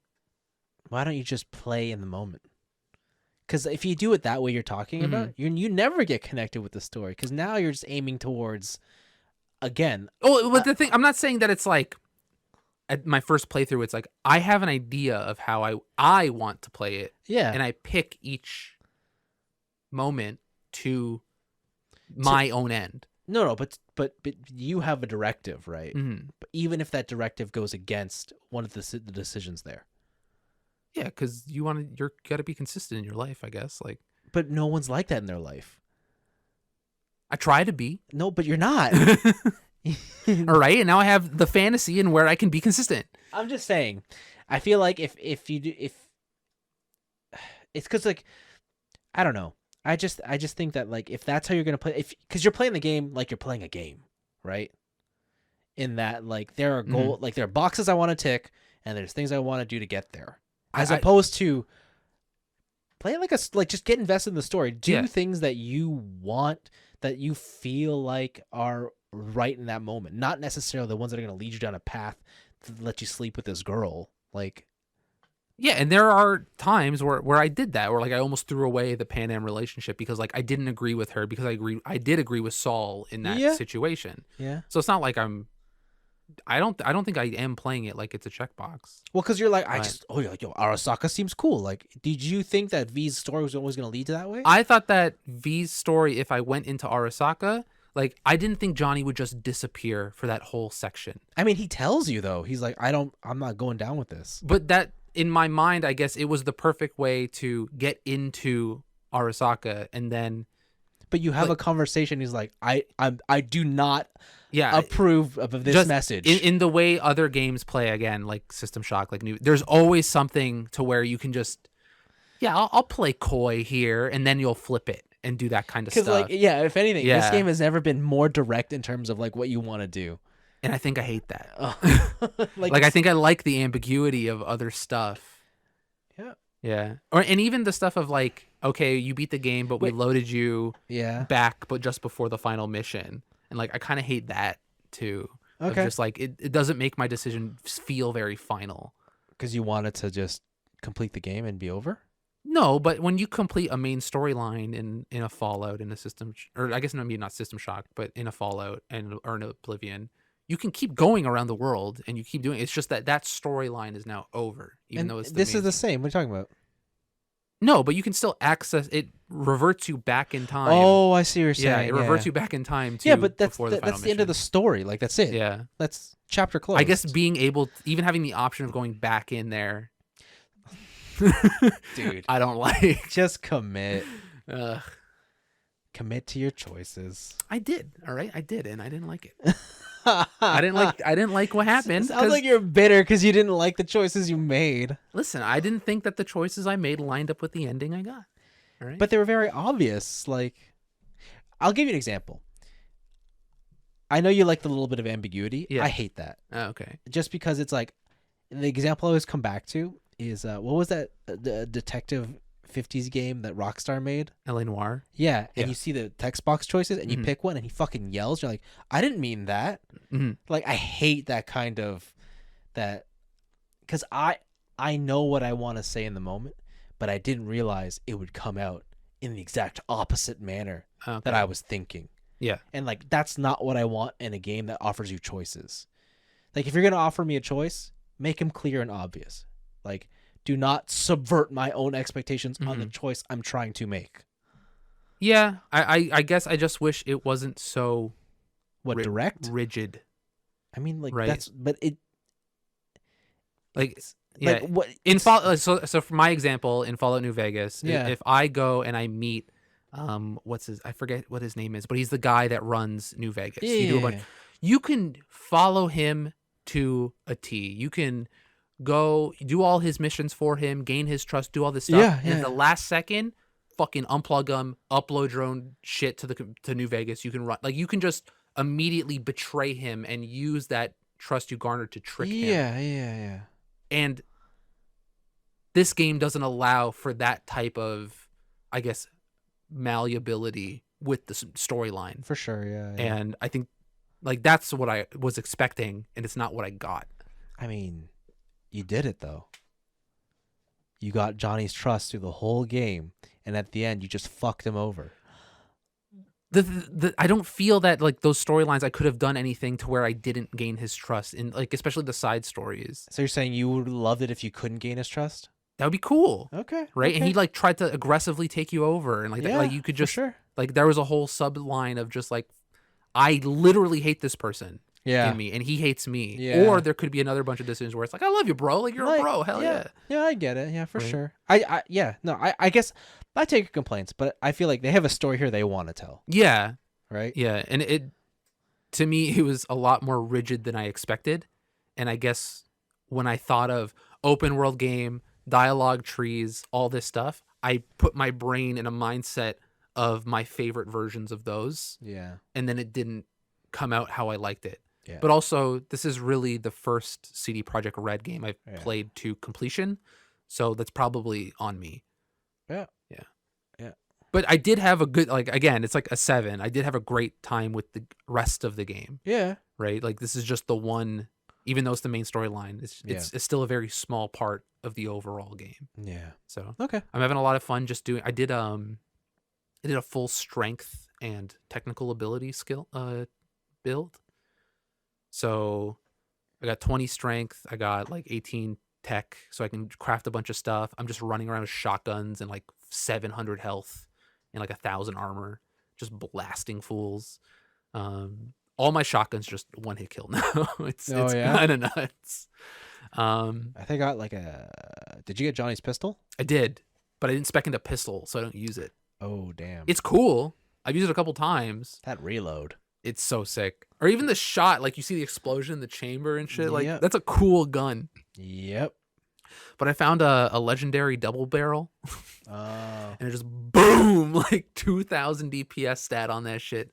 Blast people away. It's so fun. But also, I didn't use like any cyberware. Oh, you just played it as an FPS? Kinda like I'm. You played it the boring way. I'm super strong. I'm punching people in the face. Oh no! And also, I recently got like the cyberware and stuff. Like I got Contagion and I got all that Suicide. Shit's boring. Suicide's awesome. Suicide's cool, but that's just like the cyberware stuff. I wish was also more visual. What do you mean? Or like when I when I blind somebody, or when I like do what's the one, like the where you reset their aggro or whatever. Yeah. I wish it was more than just like, oh, my eyes, or like, oh, my, like there was more of like a visual flair to it. Oh, you're playing on medium settings. I think I'm playing on high. Okay, I don't know. But I'm like rolling around and like it's like this is a magic build, but I don't get to see a fireball. Because like when you do the blind thing, their eyes all spark and explode. Oh, I don't see that shit at all. Okay, maybe my computer's not strong enough for that. Because like I don't see that shit, and I'm just like, oh, this is kind of boring. Like I see some sparks and stuff, but like whatever. Yeah, and like Contagion gives them the green sort of like, it looks like a gas around them. And yeah, I'm not really seeing a lot of that. Well, I don't know, man. Damn. Maybe you gotta turn on the effects. Maybe you gotta make lower level effects. Okay, we can't all afford 3090s, dude. You just turn on ray tracing. Oh my god, literally kill my computer. Yeah, but I was just like, oh, it's like, yeah, okay, this is like a magic build, but I don't get to see a fireball, whatever. And so I just went straight into strength, unlimited stamina, bashing people with baseball bats. Okay. Pretty cool. All right. So yeah, I think I'm almost done, like all of the like the gig stuff, all the green missions. So I finished majority of the gigs, and I finished almost all the cyber psychos. And I'm going to keep playing because I'm having a good time. So yeah. Cool. So far it's pretty good. I just wish I liked the main story more. That's a shame. Johnny Silverhand sucks. He's all right. He's not a bad guy. He's pretty cool. He's a very bad guy. Yeah, I mean, he's an all right guy. He nuked the city. Forget reasons. Did he? Was it? All right. He had reasons. All right. He had reasons. I'll give you that. He did have reasons. That's what I said. I mean, by the end of it, he's definitely not the Silverhand that you expect him to be. True. Not by my choice, but yeah. I mean, you also didn't get to become him at the end, so true. Yeah. Well, I did become him at certain points. Well, you didn't get to become him without V. True. All right. Yeah. Maybe I'll do some. I'll do some more stuff. So yeah, that's Cyberpunk. That's Cyberpunk. That's good. I'm glad you enjoyed it. Good. It's good. Okay, last thing before we call it a show. Poultry writes in with a question she won. Another ringtone question for y'all. Oh no. There was a time when personalized ringtones were a big deal. People spent lots of money to get the right one. People spent money. Yeah. What the fuck? Oh, you didn't have a phone back then. I didn't. I uploaded MP3s and like I edited audio files so that they were ringtone length, and then I put them. You didn't have a Nokia candy bar phone. I did not. I had a BlackBerry Pearl. Oh wow! So you jumped in on the smartphone. You never had a dumb phone. I guess I never did. I never had like a flip phone. My first phone was a BlackBerry Pearl. Yeah. Exactly. And like you never had to text. I had to text with QWERTY. T9. T9, yeah, that too. Okay. Because that's the Pearl was the 3x3. Oh yeah. Okay. Just had a scroll. But back then you definitely had to buy money for ringtones, and they weren't even full ringtones. Oh my god. I even remember you could buy gift cards for someone to pick their own ringtone. Now, though, we're in a time where you can almost literally pick anything you want for your ringtone. But everyone's phone is on silent. What do you think caused this shift? I think everyone got annoyed. Yeah, privacy concerns. Yeah. Like, not concerns, but people just... I think when when phones came out at the time, it was like a statement, right? It's like, Mhm. I can afford a phone, asshole. Yeah. Check out my cool phone. Now it's like, even if you're poor, you have a phone, right? Mhm.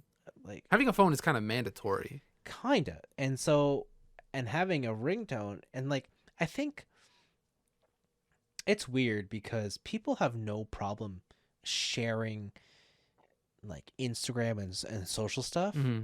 but everyone always has a problem when it's done like in real life, real time. Any part of your personality is shown to someone like in face to When face it's not scenarios.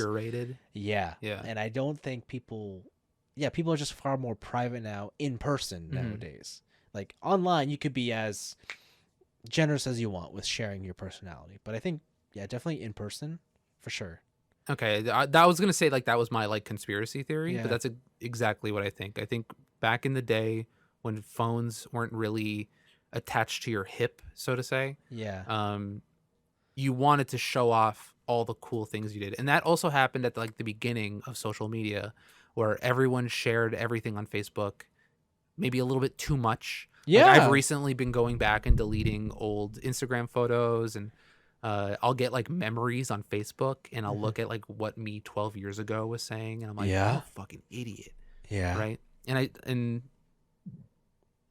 But now I think everybody kind of realizes that privacy in areas is good. Yeah. And I think wherever people can get it, they Yeah. will try and be private. Yeah, and at the same time, there's just so many areas now where it's kind of just common courtesy to have your phone on silent. Mm-hmm. And there's so many public places where that is a thing, like work, transit. Yeah. And that's generally where you spend most of your time in public. And if in those places it should be on silent, I mean, like, there's no reason for it to be. I also know for me, like apps and all this stuff, like have made it so that you get so many notifications throughout the day Yeah. that even like the default, like did it, is like really annoying. Yeah. And I'd rather just hear a vibrate than any sort of sound. Yeah, actually, I was in a meeting today, and like, this guy had his phone not on silent, And you fired him. but his text message alert was the coin from Mario, Okay. the ring. Yeah. I was like, "Are you gonna like?" In my head, he didn't silence it. I'm like, "What the fuck?" Like, and I was like, "This is just obnoxious," because you just Yeah. kept getting. And it was through like an in-person team meeting. Someone was presenting. I'm like, seriously? Like, you're just No, leave it on. that's Like maybe he thought his mic was muted or something. Or I don't know, but like it was one of those things where I was like, this is fucked up. Like, and yeah, there's no need to have one of those anymore. yeah, I would agree. To And be then- honest, yeah. For me personally, I always have my headphones in when I'm in a public setting. So if I get a notification, they go right through to my headphones. I have I also have headphones, but it's the opposite, to where I'm never gonna hear my phone notifications over my iPod. So I'd rather feel the vibration, like on my leg or right, something. because you carry two devices. Yeah, I'd rather like yeah. feel the vibration on my leg so that I can. Yeah, because I was like, what are you talking about? Because like if you have like music on, it softens, and then the ring. I do not use my phone for music. Yeah, I use I my remember. iPod for music. You know what would be great for you? What? An iPhone. Why? Because you could use it as an iPod and a phone. Yeah, I could probably use my current phone as a music phone. I mean, yeah, but you don't because it's not an iPhone. No, I don't, because Take it from me, the iPhone user. It's a great device. when I go out, I listen to enough music to where, What? listen, I don't want to drain my battery all the time. All right, How? What are you talking about? I listen to a lot of music. I watched always a lot of videos. What are you talking about? Yeah, my phone battery sucks. I need a new phone. But the iPhone battery. All day battery. Listen, you can do whatever you want. Ask recent convert TJ Oh, about God, his iPhone fuck. experiences. Betrayed me, dude. I'm gonna go get a Huawei phone just to double down. Okay. Okay, sure. But yeah, I think it, like we said, I think it's just the fact that people now want privacy in different situations Yeah. rather than check out my Metal Gear Solid codec ring that everyone has. I wish I could buy people ringtones. You can. You buy them an album. No, I want it to be like This is specifically a ringtone for your device. It's a .rng, like a dot ring. Yeah. And that's the ultimate insult, right? Have a ringtone. Okay, how about this? My new phone, I'll get a flip. Oh, Galaxy? Yeah, I'll just get a, not like the touchscreen, the smart flip. I'll go get like a flip phone, like a T9 flip phone. And then you can get me a ringtone. You're not going to do that. Of course not. I will. No. Why would I ever do that? You could never search the internet anymore. Actually, that might be a bonus. I don't know. Actually, it doesn't matter because you always have your laptop on you. What am I saying? Now I do, but there'll eventually be situations where I have money and I'll be out on the town. What does that mean? Right? And I'll be doing things that I can't bring my laptop to. As long as I've known you, you've always brought some other piece of media device to... Vince, as long as you've known me, yeah, I've been poor. What are you talking about? Every time I remember, for as long as I've known you, if it was either your DS or your PSP, your Vita, your Switch, or your laptop, I've never gone somewhere with you where you didn't bring one of those items. That's a bold-faced lie. What? Because I can tell you that we went to Korean fried chicken. All right, that one time last year. That one time last year. That's not every time. That's a perfect example of a time that I did not do that. I feel like you memorized this exact moment just because you knew I was gonna say this. No, it's not true. All right, it's just not true. I go to parties and stuff with you. I went to house parties with you where I don't only bring my phone. My phone's only there. Where you don't only bring your phone. Yeah, exactly. No, so where I only bring my phone. Oh. All right, where I only bring my phone. Okay. And you can't blame me for bringing my phone. Everybody brings their phone. Yeah, I know. No, I get it. Okay. All right. Okay. Yeah, I'm tired of the sass over this. I can't believe you use the "I'm poor." How does "I'm poor" translate to "watch me bring all of this cool tech"? No, I'm saying that I can't afford to go to places to where bringing that stuff would, detract from the fun rather than enhance it. What are you even saying? Right? Sometimes, going on a hike is boring. So you'll sit down in the middle of a hike and flip out your DS. Going on a hike is the poorest thing you can do. Yeah, exactly. And now your argument makes no sense. But that's okay. Got it. See, I'm not going to a bar. Like if I went to a bar, right, or going to a restaurant, I'm not bringing the DS. All right. Are you saying you've never done that? I'm saying that when I've done it, all the boys have done it too. So I'm not the only one, because the sole reason is that we wanted to go play Cold Stepped Revolt on the 3DS so we could play multiplayer while getting bubble tea, all right? Like, that's different situations. On a date, I wouldn't do that. Wouldn't you? I wouldn't. You okay? never, if I'm trying to impress a lady, all right, and we're going on like first, second, third date. Wait, hold on. The lady has never been there, and like she opens up her purse, out pops a DS. Never. Wow. I don't date gamers. All right. Whoa. All right. Heard it here first. Actually, wow. I guess has my first girlfriend do that? Wow. Yeah, but also I was. What are you saying? Careful with your word. Choose your next words carefully. Listen, let's just say I was on the younger side. All right. What is that supposed to mean? I was on the illegal side. What does that mean? When I was dating that girl. And what? So what? I don't know. I'm just gonna let your imagination run. No, I was immature. What do you? Oh, so only immature people can bring DSs to dates? No, I'm saying at the time on a date. Ah. Yeah, I was being a little immature, right? Wow. Right? Okay. But now I'm older and wiser. I don't do that anymore. Wow. Right? You heard it here first, kids. You're not allowed to bring your fucking video games. Yeah, on like a first date, you don't do that. But if you're like established, What if the date bombs? All right, then you gotta play Angry Birds on your phone. I don't know what to tell you. What the Angry Birds? What is this? 2009? Yeah. Oh my God. You gotta pull out the Candy Crush. I don't know what the fuck the kids play on their phone these days. I haven't played a phone game in so long. I'm proud of you. I haven't played a gotcha. Hold on. Stop that. All right. Stop. What? Stop. What? I don't care if you've played the phone game. If you're still playing that type of game on your laptop, which you always have with you. But I haven't played it on my phone. Oh my God. All right? Significantly less time. Get out. You know what? This podcast is over. Shut up. Bye.